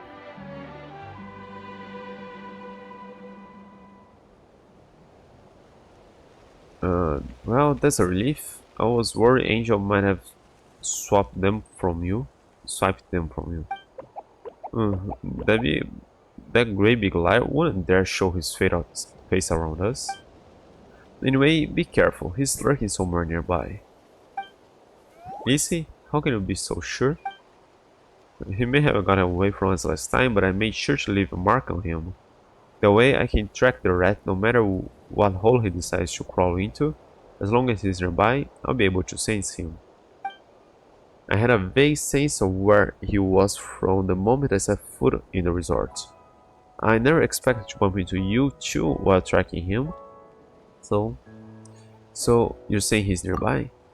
Yes, unfortunately, the mark only gives me a rough guide to where he is. Otherwise, I'd have caught him already. We should work together. I get the sense that Angel might have something to do with the employee's strange behavior. Awesome, with the light here, there's nothing to fear. Oh, and I got a chest. Abandoned property belongs to whoever finds it first, so it's legally yours now.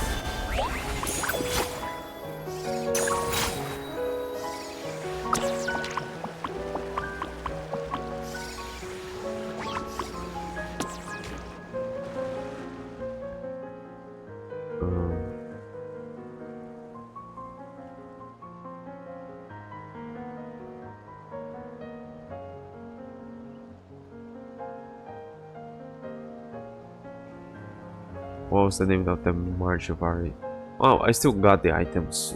I can just check them now. We're good friends, Papa. Our mothers are good friends too. We promised to build this resort together.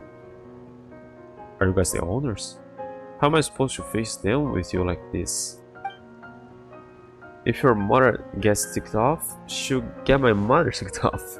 And then I'll be in the firing line. If that happens, you better believe me, I'm gonna make it your problem as well. So, for the sake of our mothers, could you at least answer me and let me know you're listening? As Tenochtzitoc gazed upon the vast burning plains, a turbid black tide welled up on the horizon. Alright, I guess I should tell you how our fathers are faring. Hold on. Huh? You're awake? Is that him? Isn't that old lady? Papa, what is it? What old lady? Silence. Hold them off outside. If you get any closer, next time you'll be seeing our mothers is from the inside of a coffee. What? Master Pukley, we're here. Master? Wait, what's going on? You look terrified. Papa, he's awake. He called my mother an old hag. There's something wrong. His illness has gotten worse. We better go check on him. So, this that out of sorts employee. Hey yo, clothes off. Are you sure? He's definitely not one of the resort staff. Last chance, get rid of the disguise or I'll make you wish you did. Hold on, something's not right. Cetali steps forward and tears away the costume, but there is nobody inside. All she's left with is a Noxley costume with traces of lingering warmth. Are you kidding me? He got away? What's going on? Was Tenochtzitoc hollow on the inside? No, there was someone in this costume, alright, but it looks like they slipped away just before we got here. And left the costume up? Darn it, it must have been Angel. I can sense the aura of my mark on him. Wait, so the Tenochtzitoc we met just now was Angel in disguise? How long has he been playing us alone? Probably since the very beginning? Wait, if that is not Papa, then where's Papa? Oh, Archons, I deserve this scolding our mothers are going to give me. Don't worry, we'll get to the bottom of this. I can't believe Angel tricks us again. We have to catch him. You know, it seems he fled in a hurry. My arrival probably threw him off, which means he might have abandoned some things around the camp. Then let's get searching for clues. That old hag, she's even more of a nonsense than I am. Guess I'll have to wait and see how things pan out.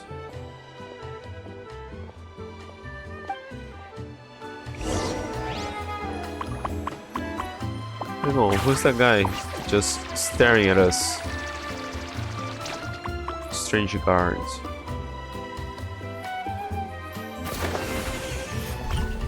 Were you always here staring at us? Was that objective? Are you here for the IR's Heroes Cup? Let me see your invitation letter. This one? We have one? One invitation letter. You haven't got a letter? Then I'm sorry, I can't let you in. Oh. It's some other stuff? You can't let me in? Oh. We're here. Do I have one? This one? Oh. I suppose I don't.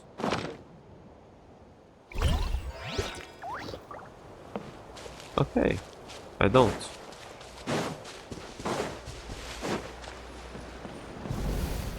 I got most things around the islands, but not everything yet, so he might have left some things around the camp. Let's heard. Okay, if Papa is in Tenochtitlan, then where is Papa? Investigative report Margivari.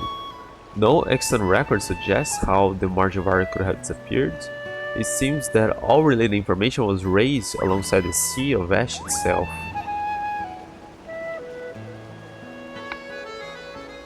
Well, how would it have related information? It's not like it was planned out in written. The only speculation that remains to be made comes from an ancient legend. Thousands of years ago, a troop wandering through the lanes. For flutes they had swords, and for harps they had bows. They performed for guests and also for foes.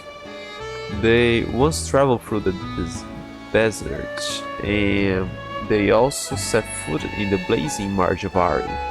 But mainstream history dictates that the Margivari only appeared 500 years ago. Assuming the records of this ancient troop in their heyday are accurate, it may suggest that a temporal disruption phenomenon occurs in the Margivari. Temporal disruption, time. Could the transcendent power of the abyss threaten the flow of time?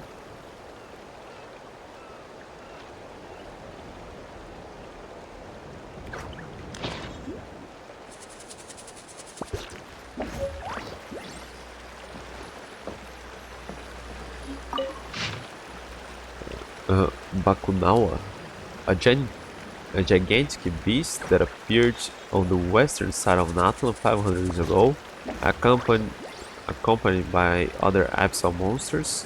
Its body was like that of a mountain, and it devoured the tribespeople of Tenochtitocc. An out-of-control creation identified as one of gold's that once stacked and swallowed part of her body. Lacking intelligence, its actions are solely devoted to an instinct to devour. It is capable of infinite growth and is functionally immortal. Okay, we'll fight that eventually, because we'll probably we won't battle it, but climb it. However, unlike gold's other creations, its immortality does not stem from the power of life, but rather more a transcendent form of abyssal power that may be beyond even our order's understanding.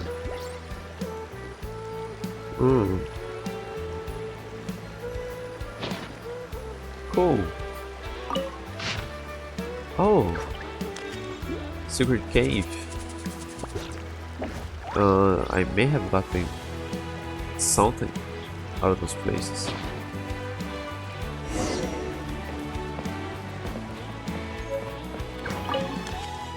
We found 3 reports, and they're all incredible. Yeah! About Bakunawa. Of all the abyssal monsters that attacked Nahlan 500 years ago, Bakunawa was the most terrifying. It was said to have devoured entire villages of tribespeople and could not be killed. How old are you? I don't remember. You weren't there, right? Even when it was beheaded or had its body chopped into pieces, the remains would somehow continue to grow, seeking each other out and eventually forming a new, revitalized Bakunawa. What in the... How was it finally defeated then? Through Tenoch's sacrifice, he let Sanhaj perform Flogism engraving on his body in order to unleash the power of border spells. Then Tenoch allowed himself to be eaten by the beast. With Tenoch's body and as the ritual offering, Sanhaj summoned a miniature Night Kingdom inside Bakunawa's belly. The clash between the powers of the Abyss, the Lord of the Night, and Tenoch's spirit in Bakunawa's body led to a violent explosion that shattered the monster into innumerable pieces. We'll never fight it.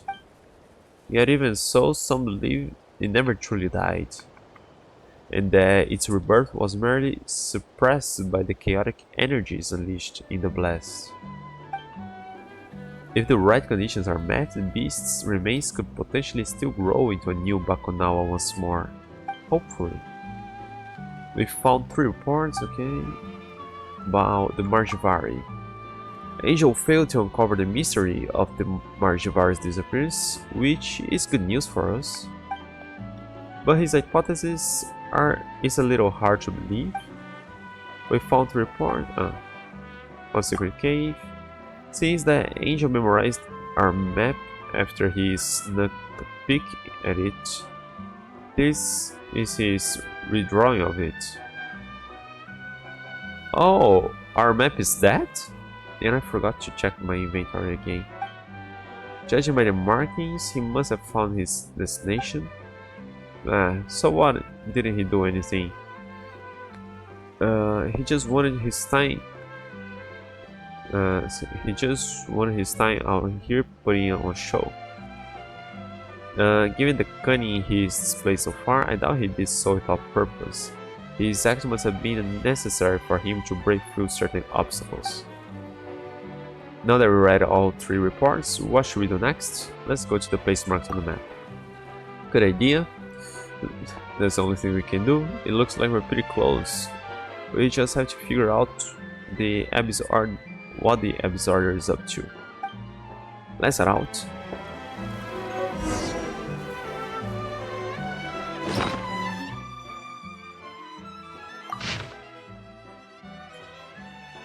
But that is in our map, is it? Where is our map? That. I can't see it. And what about the other stuff? That. Arrow rest. Mysterious weapon fragment. Let me see that. Mysterious weapon fragment.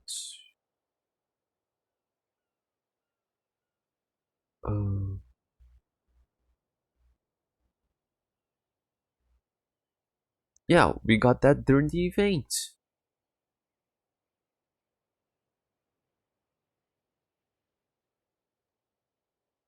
Player will be given 1 copy during the world quest if he didn't participate in the event quest.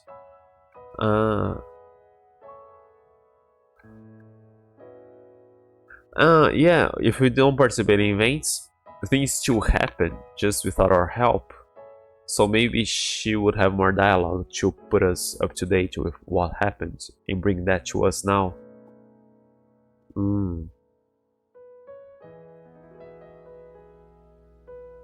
Okay. Melusines are beautiful creatures.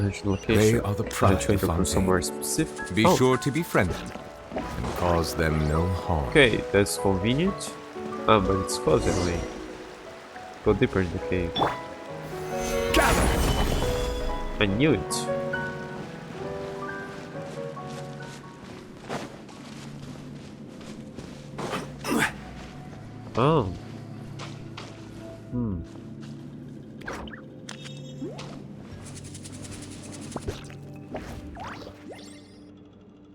Looks like we reached the end. What's this? It looks familiar. That's a Mystic Arts implement from the Masters of the Nine Winds, but how did it end up here? I don't think we've seen those around. It can transport us to other places, right? That's correct. Our tribe's people use them to transport themselves to the Chamber of Weaving, or the sacrificial altar of enigmatic land. But this one doesn't lead to either of those places, evidently. Where do you think it goes? The only people who would know where it leads are the spellcaster and anyone else who used it. Unfortunately, it looks like this implement's too old to work. Too old? So old that its spirit has long since dissipated. I doubt that Angel Brats could have found a way around this either. Is there any way to, replenish its spirit to make it work again? There is a way, but every spellcaster is like a different lock, each needing their own key to open. I'll have to figure out the structure of this implement's lock before we can get it up and running again. Just like that? Wow, Suklad, you're amazing. Obviously. Look up my name in the Nightwind dictionary and you'll find the words the real Shadil. Shadil? That doesn't sound like a real word, Paimon. Of course it is. That means a shaman who's the real deal. What about the definition of Auron? A cultition. A shaman whose skills you cultivated? No, a shaman who cultivates vegetables. You didn't write the dictionary yourself, did you, Sklali? That's enough jokes for now. Just give me a moment to look at... Wait, who goes there? If we were followed, wherever you are, come out with your hands up. Oh, it's just some Asha. You scared Paimon half to death? Ah, they are the ones who made it.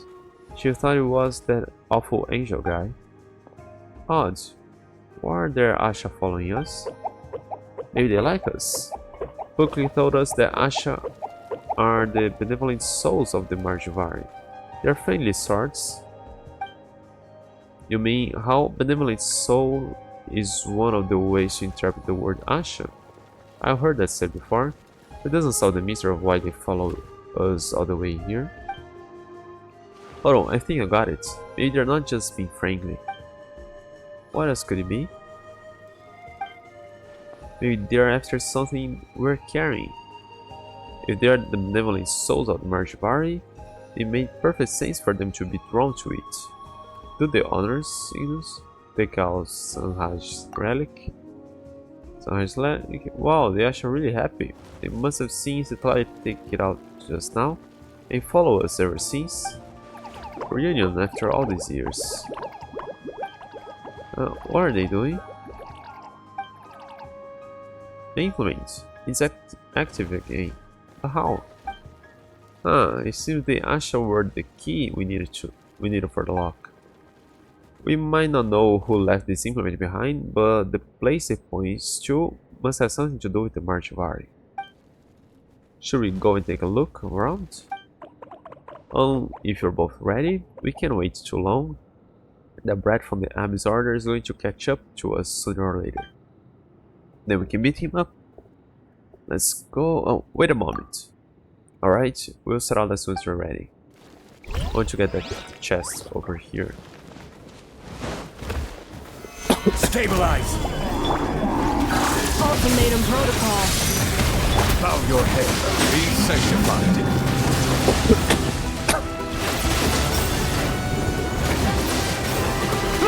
Oh, let me hit you.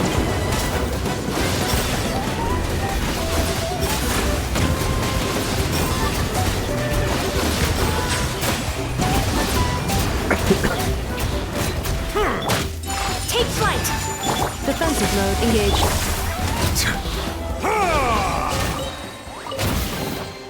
Is it what you wish to find? Hopefully the excitement of opening a treasure chest has at least made it a worthwhile experience.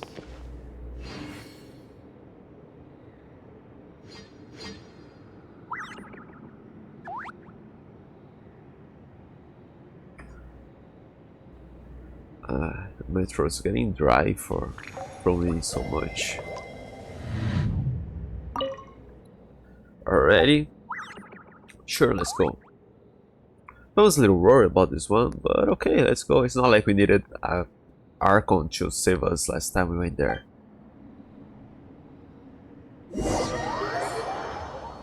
I mean, I think we're going to Much Party. Or parts copy of it. Oh no, where in the world are we?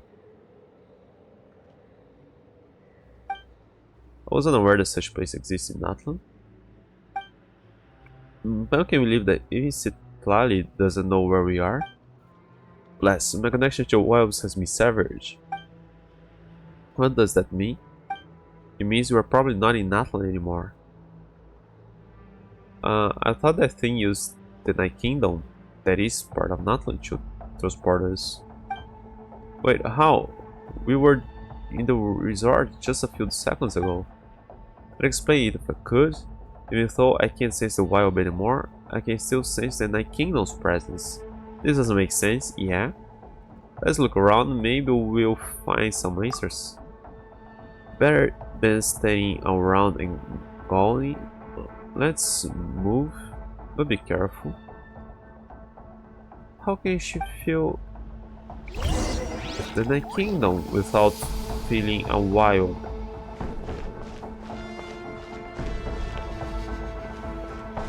Okay, this seems huge.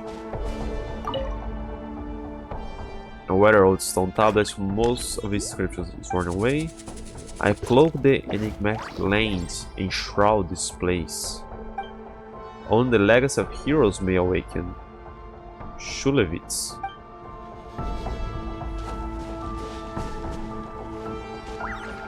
This feels like a main quest. Oh.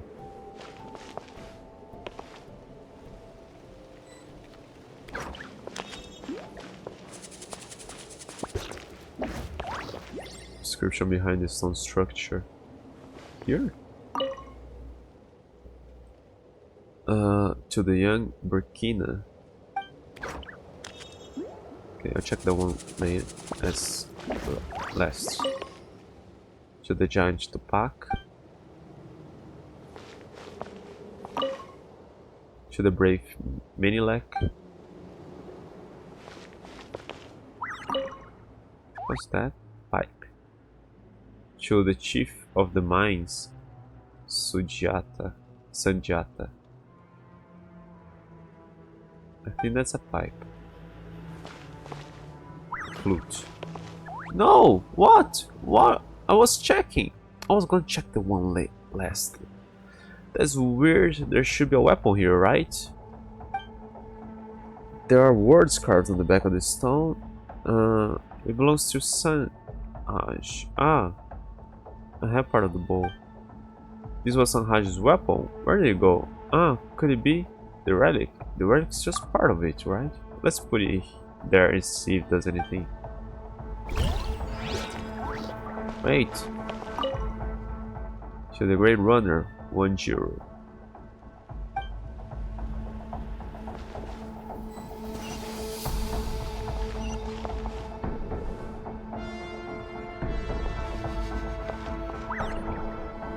Why is it lagging? Let me close my internet tabs because I was checking stuff on the wiki.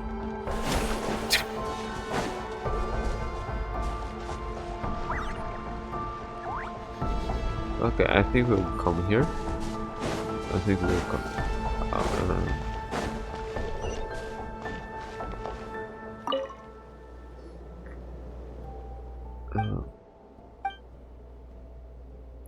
Okay, I thought we would say something different. To the border master's Sanhaj Kompor. His remains are buried here. So, why are the others not buried here? Okay, okay. One guy got eaten by... Is there something here? Yeah, Tenoch was eaten. How? To the everlasting Tenoch, his remains are buried here. He was eaten by the Barbadook. I don't remember the name. Mr. Primate. It's just a primate. You place a Sunrise relic on the stone. Look, the city in the center. It's glowing. Who's the one to try sitting on it? I'll have to see the weapon first. The one I placed there.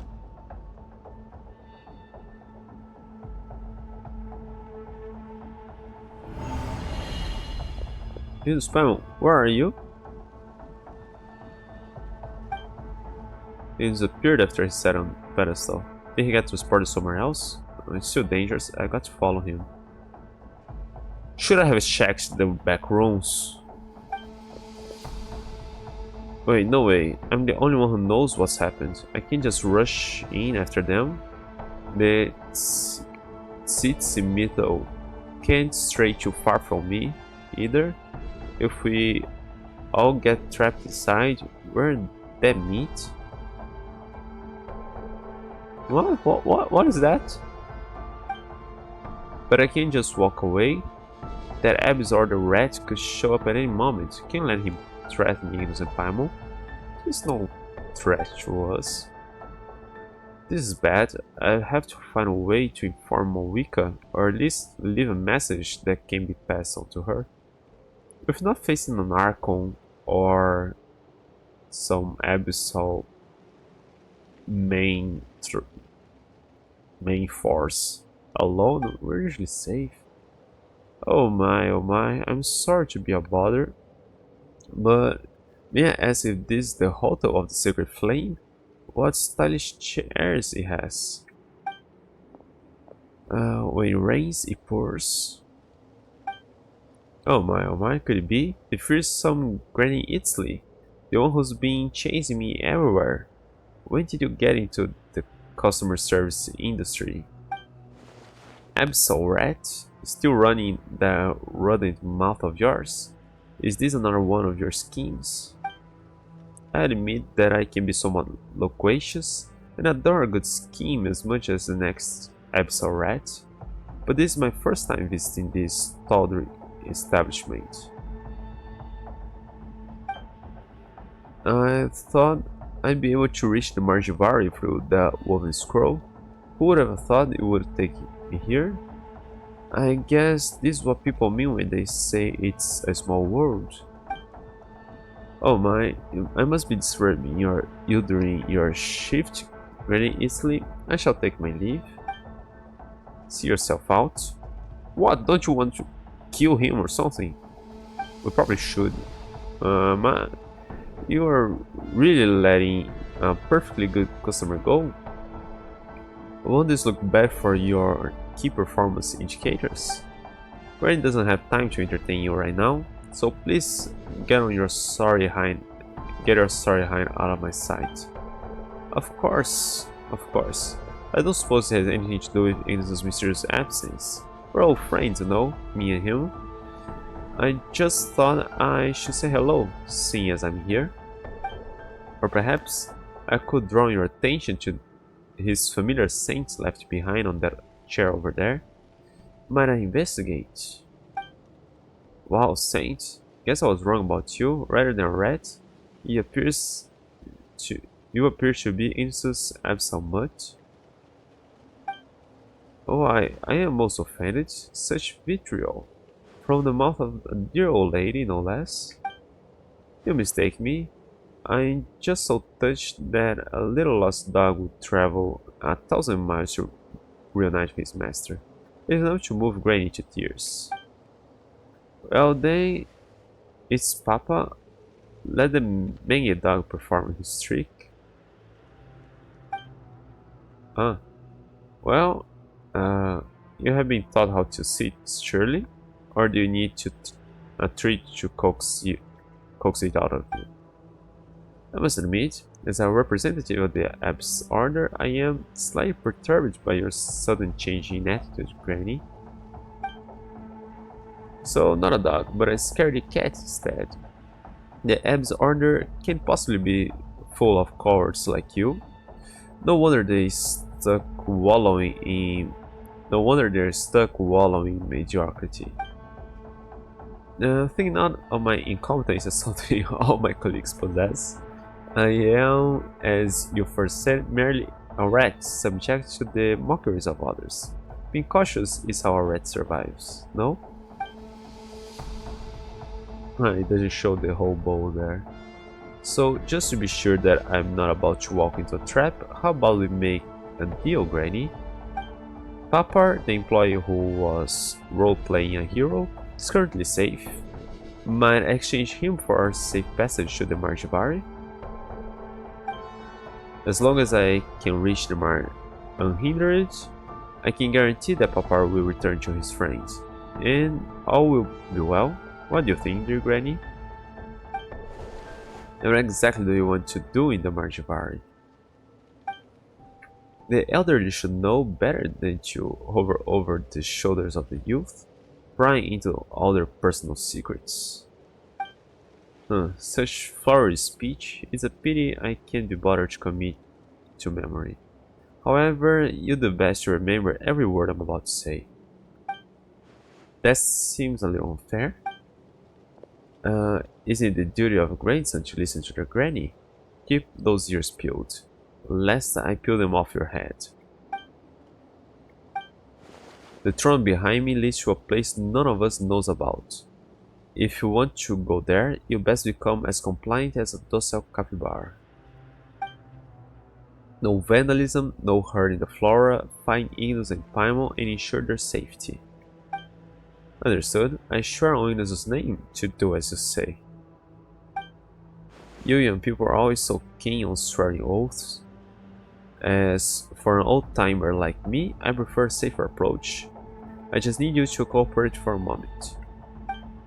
What do you mean, cooperate? Hush, hush, my wretched little grandson. This won't take long. Is Papa? Hold him down.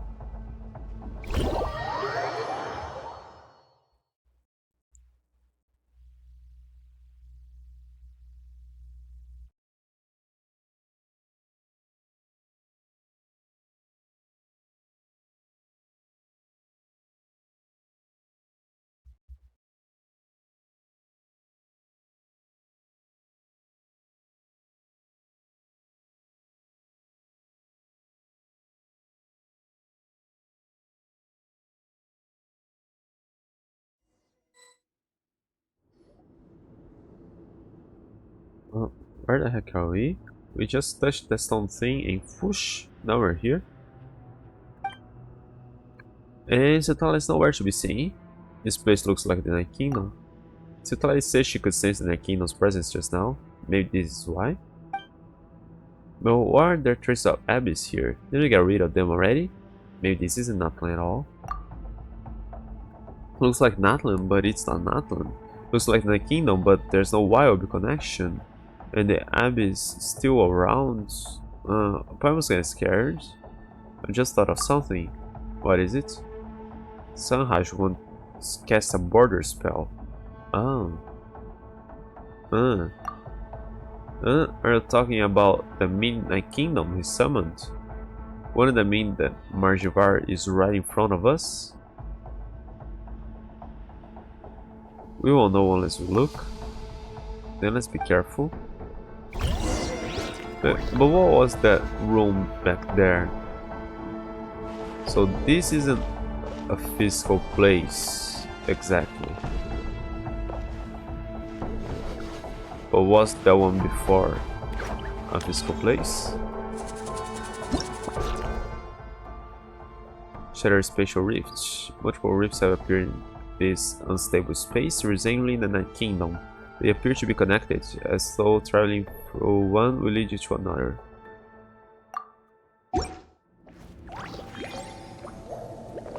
I can't just go there. We'll be able to return here.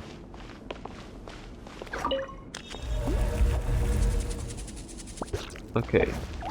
Here I got transported to the closest one. I cannot open the map. I have to count the chests I opened. Oh. Gather! Installation chamber. Settle down! Let the mighty be humble!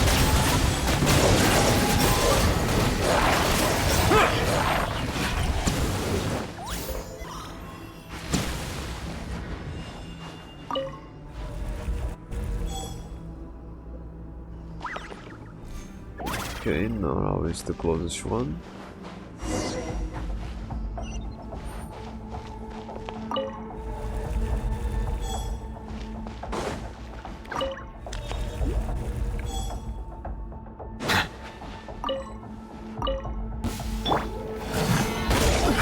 Cleanup sequence in it.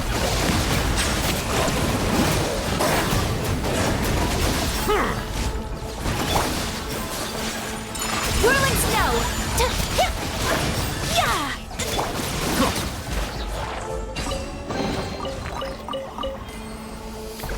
Oh, new one appeared here.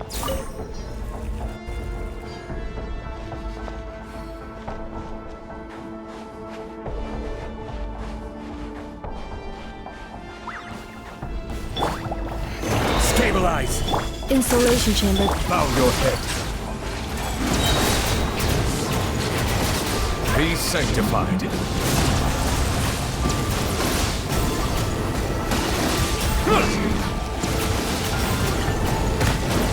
Silence!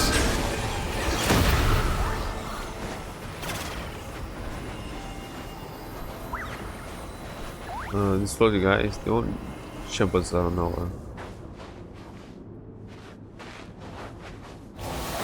Oh yeah, they will. Yeah, I'm almost dead.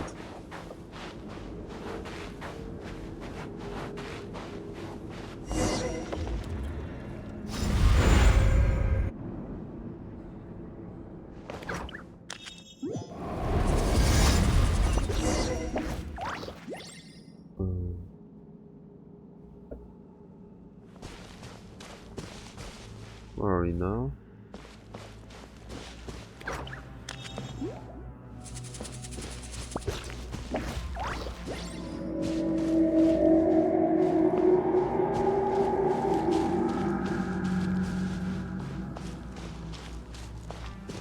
Oh, at least you heard a terrifying roar. I wasn't sure if that was a sound or part of the ambient sound. Okay. This must be the bridge of iron. I can't believe we're really here. This makes true late, which is a true late among adventurers. Okay, I wasn't expecting to see that thing so soon. I thought it was just starting to build up for something in the future. Gather! Whoa.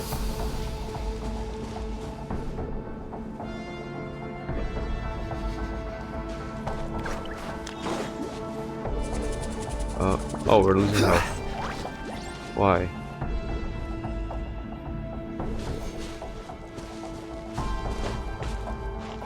I want to check if we could climb here.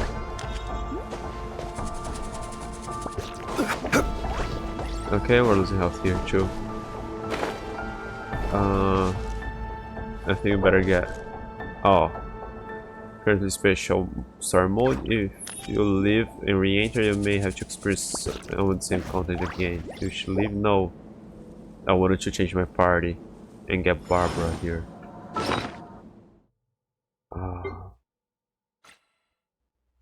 I'm always using the same stuff. I should just quickly heal. I don't even remember what heals me over time. Regenerates over time. Okay. Whatever.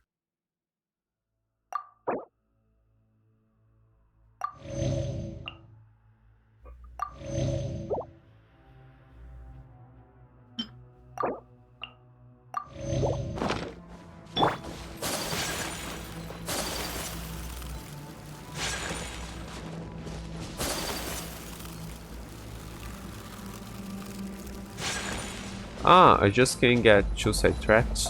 Ah, okay. I thought I was getting hurt because. Wait. Spell here things. Someone calling us. Okay, I thought we were getting hurt because we left the cave. Not because we're sidetracking. Okay, so didn't have to worry that much. Primal.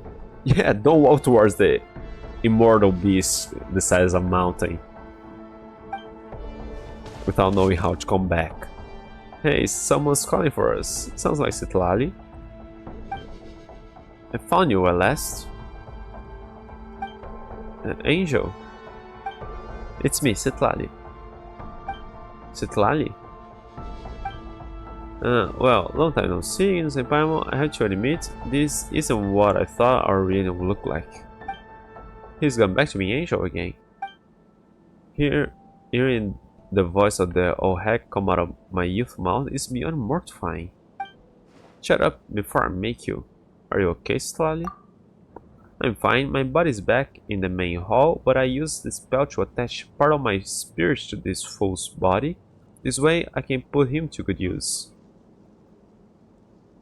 And how far can you be separated from your part of your spirit from your body? Whoa, Citlali's amazing. Paimon can't believe she can actually control Angel's body. Don't let her fool you, she's not that powerful. I'm only letting her do this because I couldn't deal with her. A deal? So you sold your own body? In a partial, temporary, and limited transaction. One that allows me to ensure your safety and keep him from threatening us. Anyway, I'm glad you're safe, both of you. Here, this Sanhaji's ritual sword. I have one. The Calamity of Eshu. I borrowed it from the chief before I set off from the Master of the Night Wind.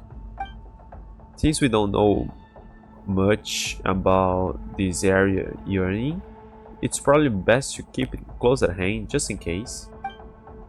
Oh, so this is what he used to summon the Night Kingdom. I didn't remember that part of the story. What a very precious treasure. I don't suppose it'd be a problem if I just touch it for a moment. In your dreams, we're holding on to this. Well, wasn't he touching it? Bringing it here? So stingy. And don't you think that I was the one who found the relics and used Sanhaj to open this passage? The relics used by Sanhaj to open this passage? I didn't kick up a fuss when they fell neatly into your hands, did I? You could learn a thing or two from someone with my magnanimity, Paimon. You know, Paimon really wants to give this guy a good slap, but she doesn't want to accidentally end up hitting Citlali. Slap away, it won't hurt me. Well, excuse me, I'm just a cleric. I've never had hurt a soul. Is the crime of my wanting to come here to have a look around really deserving of such unjust violence? It's not wrong, Papa wasn't hurt. I checked.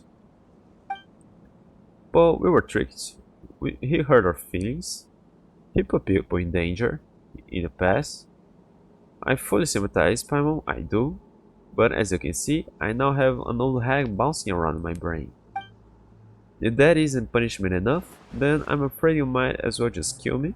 Sounds good to me. Et tu, Ignis? Why are they using old Latin here? I thought a hero of your acclaim would say something in my defense, but here you stand, poised to strike me down with a cold blade. As long as it doesn't affect Citlali, fine, I'll put in a good word for you. No, as long as it doesn't affect Citlali. Well said. Let's stop talking about this. Present circumstances dictate that we should be trying to work together. Remind Paimon, since when were we ever a team? This is the Margivari. It's not like we have a choice. We've We've been in the same boat since the very start, and our enemies are the metaphorical sea in its storms. Oh. You all saw that scary creature just now, right? Although it was also my first time laying eyes on it, my wealth of wisdom tells me that it was likely Bakunawa's permeation. So this is not the real Bakunawa, it's permeations, like a spirit that remains, or what? If we don't deal with it, it'll eat us. If it eats us, you'll get stronger. If you get stronger, you'll escape into Natlan and continue eating until there's nothing left. So we could just leave and not bother it here.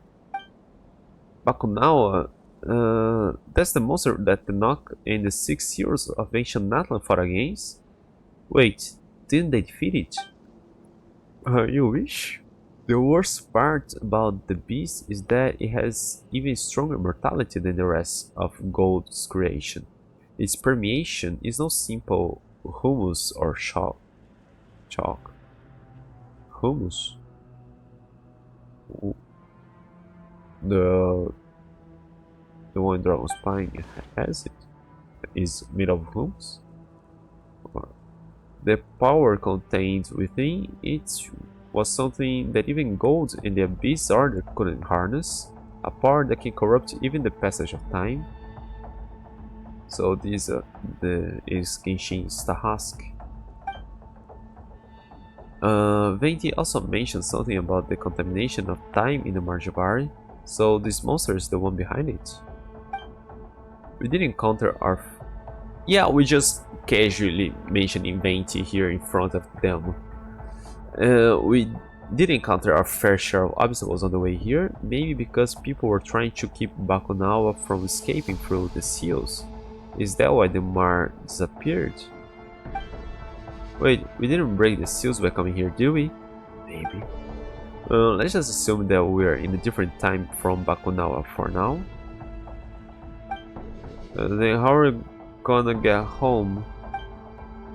Our path is clear, Paimon. If the problem lies in Bakunawa's permeation, then, in the name of the Abyss Order, we must slay the beast. Why are you acting like a good guy all of a sudden? Pick a side and stick to it, will you?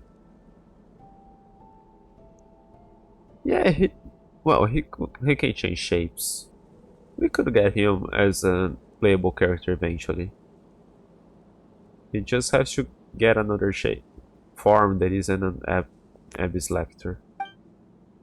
Perhaps if we were more well-read, you would understand. The New Tide ontology states that principles are defined by their flexibility. Flexible principles are to be in principle flexible. Huh? In any case, the time has come for us to fight. Can you fight? Cool. Yeah, I really wasn't expecting a new boss fight now. Scourged by the ravages of time, the power of the wild still harbored within the calamity of Eshu awakens, as though sensing the presence of a nemesis from 500 years before. Use this power to defend against Bakunawa's attacks.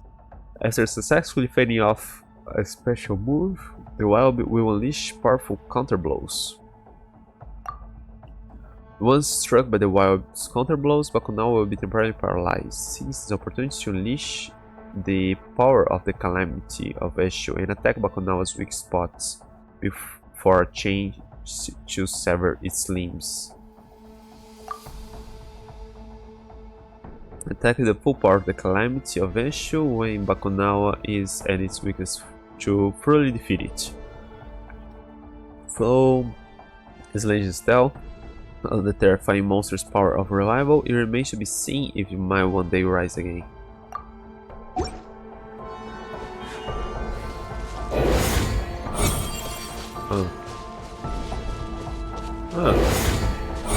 Charge fast. Defeat Bakunawa. Simple, you know. Yeah, I thought it was just a random quest from a cactus guy. The guy is way too big.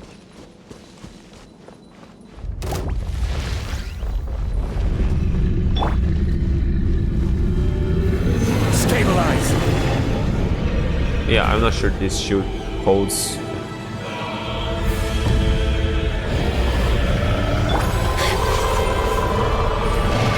Oh. Okay, this should help.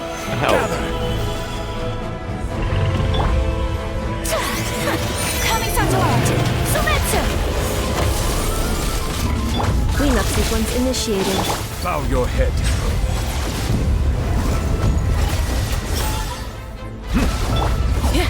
Annihilation mode.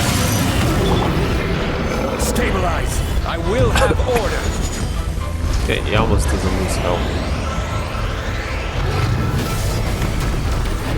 Okay. What now? I'm knocking those heads from over there. What do I press? T?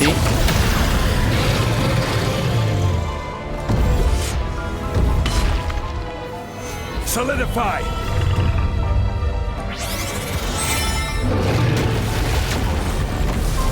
Is that shooting me or no?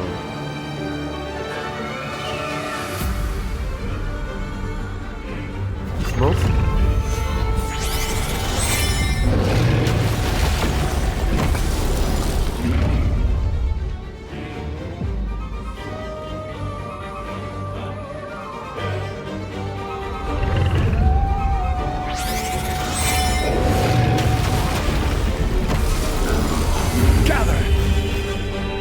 Defensive mode engaged.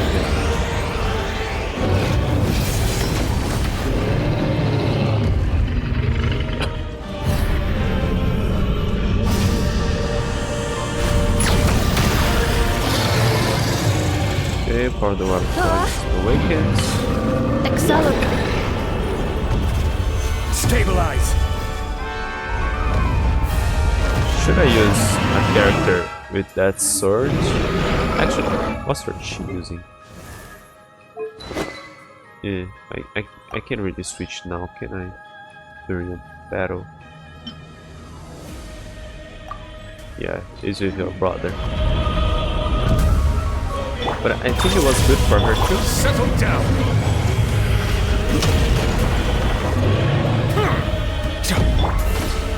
Solidify! My Why apologies. can't I chop her legs too? Insulation chamber.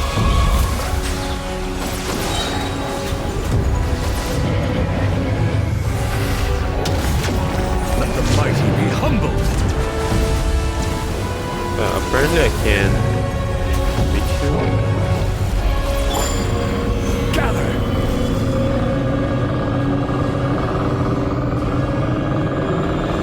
Wait. No, I used it! Ah, I had to hold!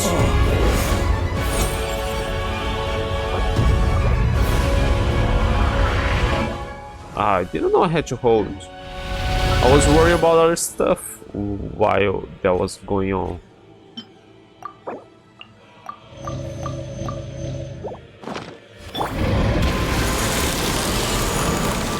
Stabilize!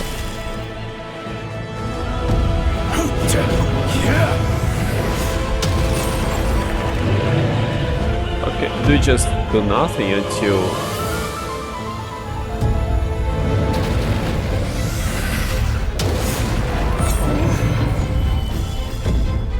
he uses that attack.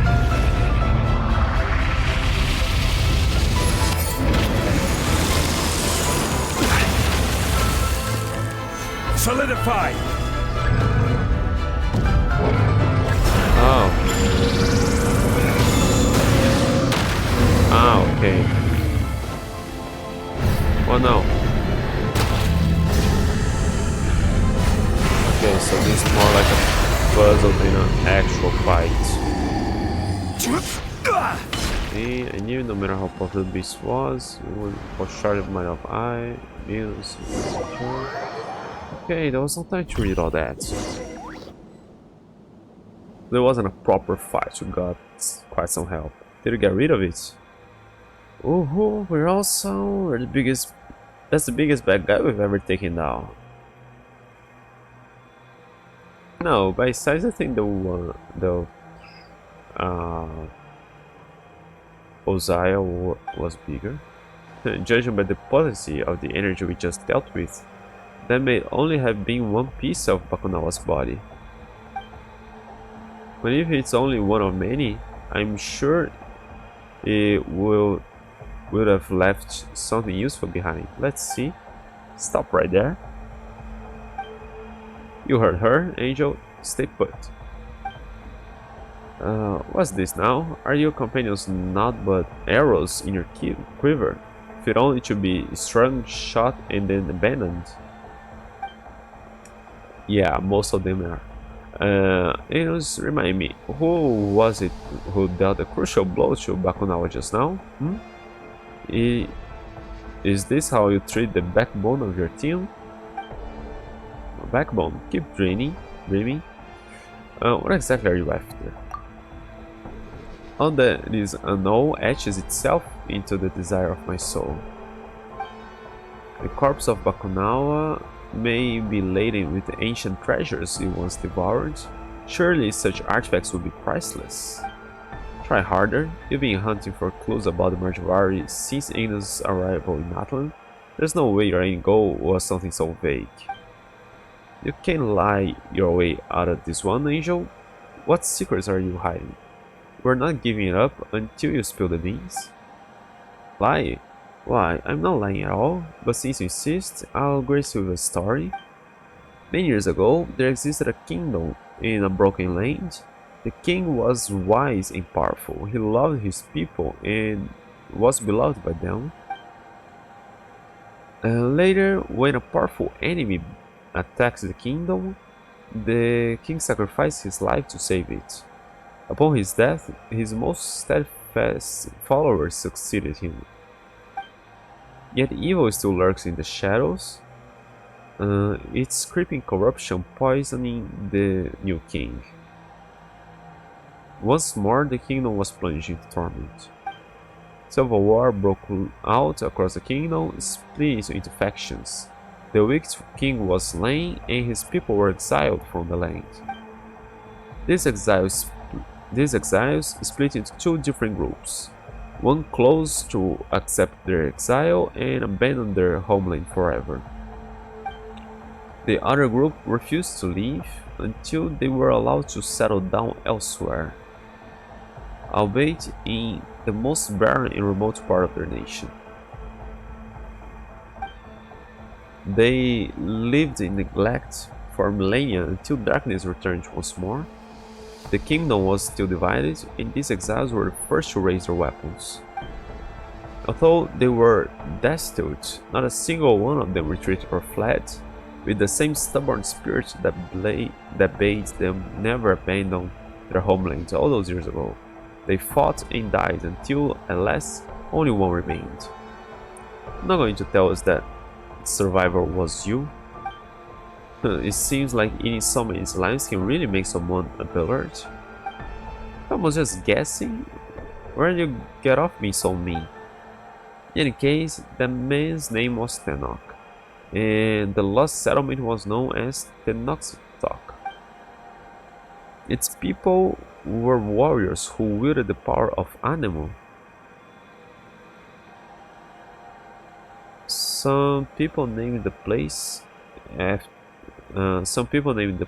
where their bones were buried the Windless Land, while their brothers and sisters, who 500 years ago before departed from their homeland, headed to the true Land of Wind, where they were known by another name, the Muratans.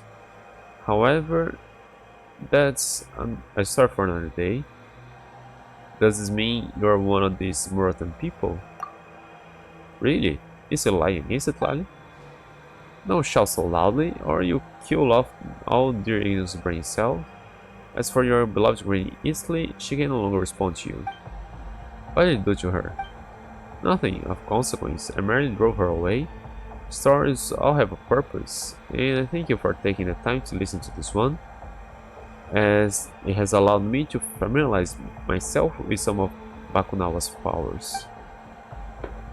From now on, that old hag shan't be bothering us anymore. You sneaky, lying, scheming, evil absol rat. Flexible principles, Paimon. Flexible principles. See, that is where your problem lies. You never listen to what others have to say. Who exactly are you, and what's your objective? Linus, I have seen the glory of Vindagnir perish, buried beneath the snow. I have witnessed the Sun Children dancing in their white night, and beheld the magnificent Kurabat submerged in the sea of sand. I have touched the vessel of flesh and blood of the Moshiri ceremonial site, the broken colossi of Remuria, and brushed my fingers across the soil colors of murals in the Vokobkakis Tower. I'm not sure what all those are. I know how Montag's old aristocracy was overthrown, how the people of Liyue began the great migration of the Guili Assembly, and how the loyalists of Orobaxi fought against the despots of Naramaki. I even know how the people of Tenochtitoc perished in battle, and how the Muratans left for distant lands. But none of these places in my memory belong to me. They are like shooting stars, merely fleeting across my sky with a spark, then fading away into nothing. Linus Paimon, I serve the Abb's order, but the order is not my home. What about you, Chu? Where is your home? Where is your home? So you cannot answer that. Or perhaps you do not wish to answer.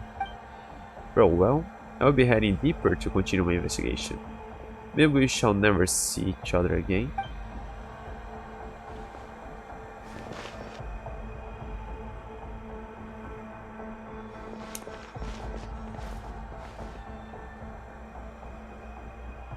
But nowadays, Xenos, without the power of Bakunawa, you'll never be able to enter the true merge of Ari. Allow me to leave you a final parting gift. What's this? This is the flower that blooms in flames. Until the day that the fires turn me into ashes, you shall see the glowing embers of this flower shining through the dark smoke.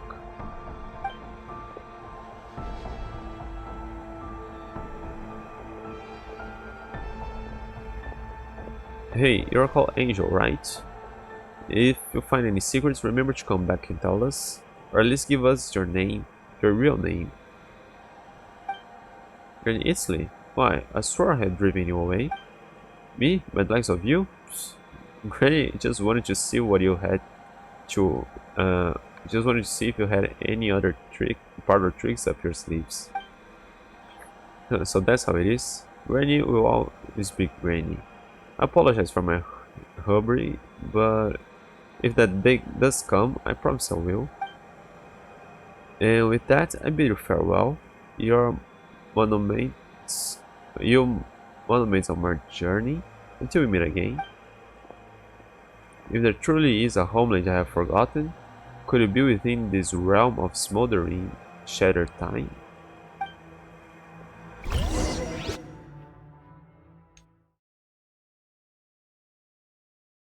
This quest was huge for us to just stumble upon it with a guy dressed like a cactus.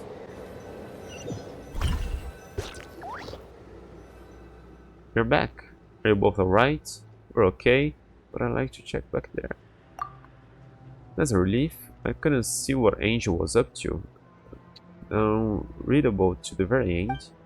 Now that I think about it, when Angel was hiding inside the Noyolotzin, I don't think he was able to enter this place. But he knew you'd come, and he planned to use you. Naturally, he was certain you would somehow find a way.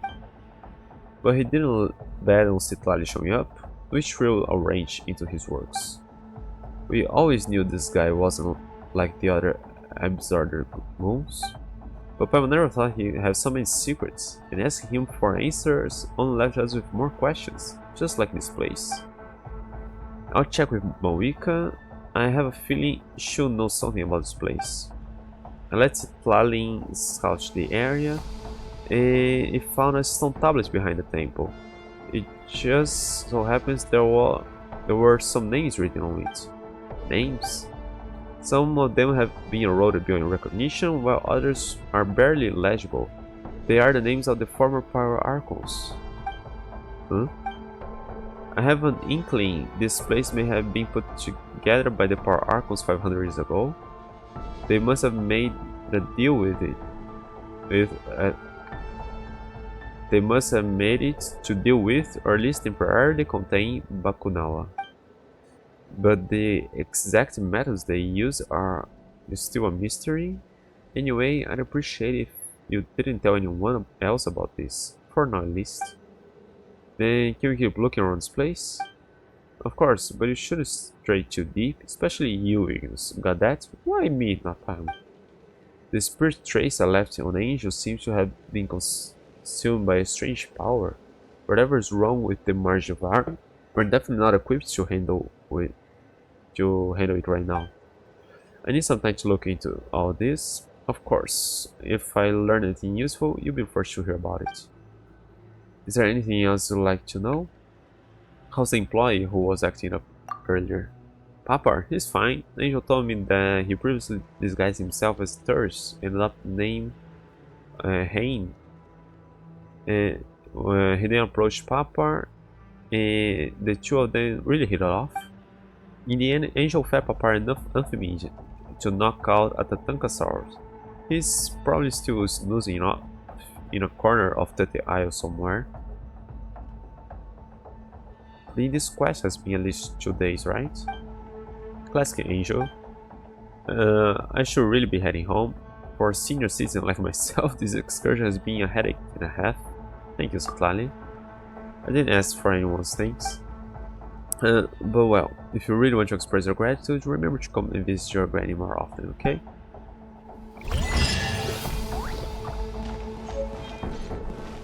Someone's what? Oh, Walker's resolution. A flower gifted to you by Angel. Was a delicate bloom, freshly picked. When did it become like this? And someone's tattered notes. Note discovered in the remains of Bakunawa. My 14th pause to rest. I don't know whether it's day or night. There's no wind. I thought I was going to die. The monster ate my left hand and chunked out my lower back. My medical supplies I dropped Archon knows where. So there was no treating my wounds either. But today, as it turns out, was my lucky day. I didn't expect to meet a man here. He calls himself Noct, and he used a flower that blossomed among the ashes to stop my bleeding. He even warned me about getting close to the beasts because they would eat even their own kind. I asked him where he was from, and he said he comes from a place called Tenochtzitoc, but that's not his hometown. Strangely, he doesn't remember where he was born. But who am I to question him? Noct left without taking a rest. He said he was running out of time. He warned me to head back before it was too late. With my body as it is now, it might be too late already. I am prepared. I know this is my last adventure. I swear to use every last drop of blood in my body to uncover the secrets of this place. As sure as I am the great adventurer Stanley. Hans, so long as you make it back to Mondstadt safely, my efforts have not been in vain. If a day should come when another member of the guild returns here, I hope they can find the records I left behind. I'd ask for sauce. Whoa! Oh, hang on, but if the it's Hans that is passing as Stanley, he's been there for more than 20 years. Then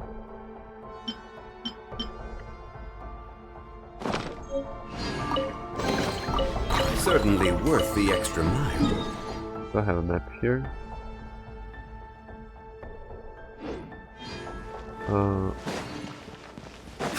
Okay, let's see here. Oh, there's chest there. Was that chest there? I didn't pay attention if those were here too. Ah, elegantly written booklet. More recent booklet containing just a few more elegant, joyful words. That's complete. Now I see. It's Asha. What?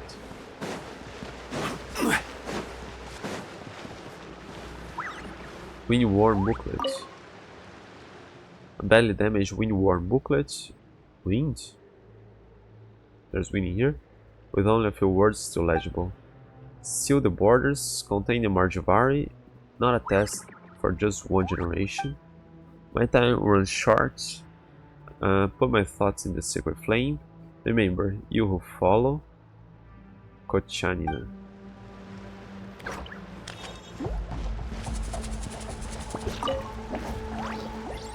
Weathered old stone tablets, most of its inscription is worn away. Bakunao's revival. Before the return, must block the Marjavari. Hold back the black tide. If I fail and fall, let those who come after. Lohari.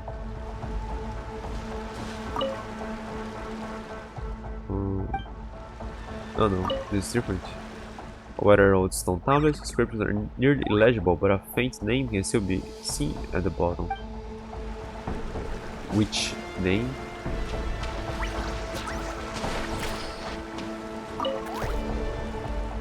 Weathered old stone tablets, stone name seen in the bottle. Same. Screws over the way. Kion Gozi has been gone for over a decade. Great victory. Build the shrine, honor the fallen.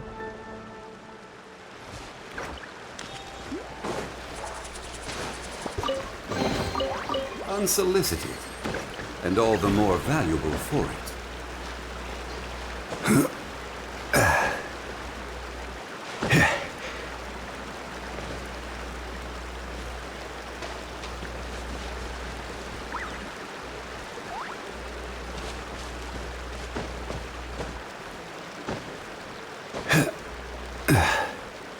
Ah, come on.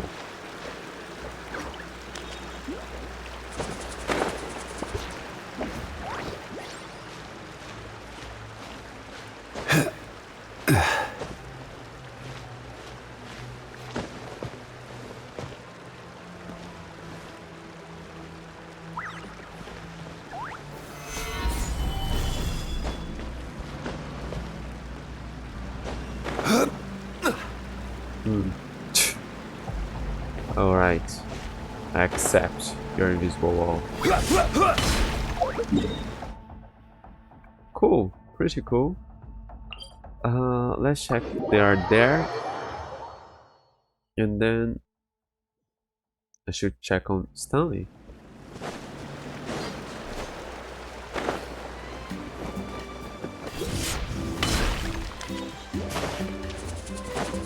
No. Maybe Papa will be somewhere else. Oh yeah, there's that guy too. I'll check. I'll probably stop here. So I'll check where he may be. Let's see if we can give that to the letter to Stanley. Who's knocked? Yeah, because in the letter Noct seemed kind of like how Angel was acting.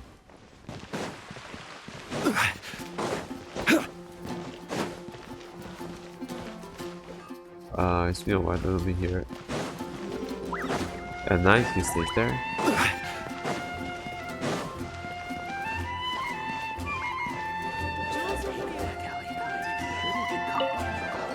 Stanley? Would you hear it truly? Drink Stanley? Oh, it's you? You still calling yourself Stanley? I already know the Leatherhead Stanley was actually my friend. You must have heard the truth from the bottom of my bottle, I suppose. I remember that I did meet you somewhere else to go to a drunk one day. I can't remember why, but I felt much more relaxed since then. I call myself Stanley today, in order to ensure that his tales will remain on everyone's lips. I imagine that if this were me from the beginning, I imagine that if this were me from before, and being exposed like this will have frustrated me for sure. Okay, so I can give you my letter. I was adventuring in the Ashen Sea. Yeah. Alright. I don't have supply yet, so that's gonna be most today. Alright, so that took quite a while. I'll continue that some other time. Those quests there. So now I'm off.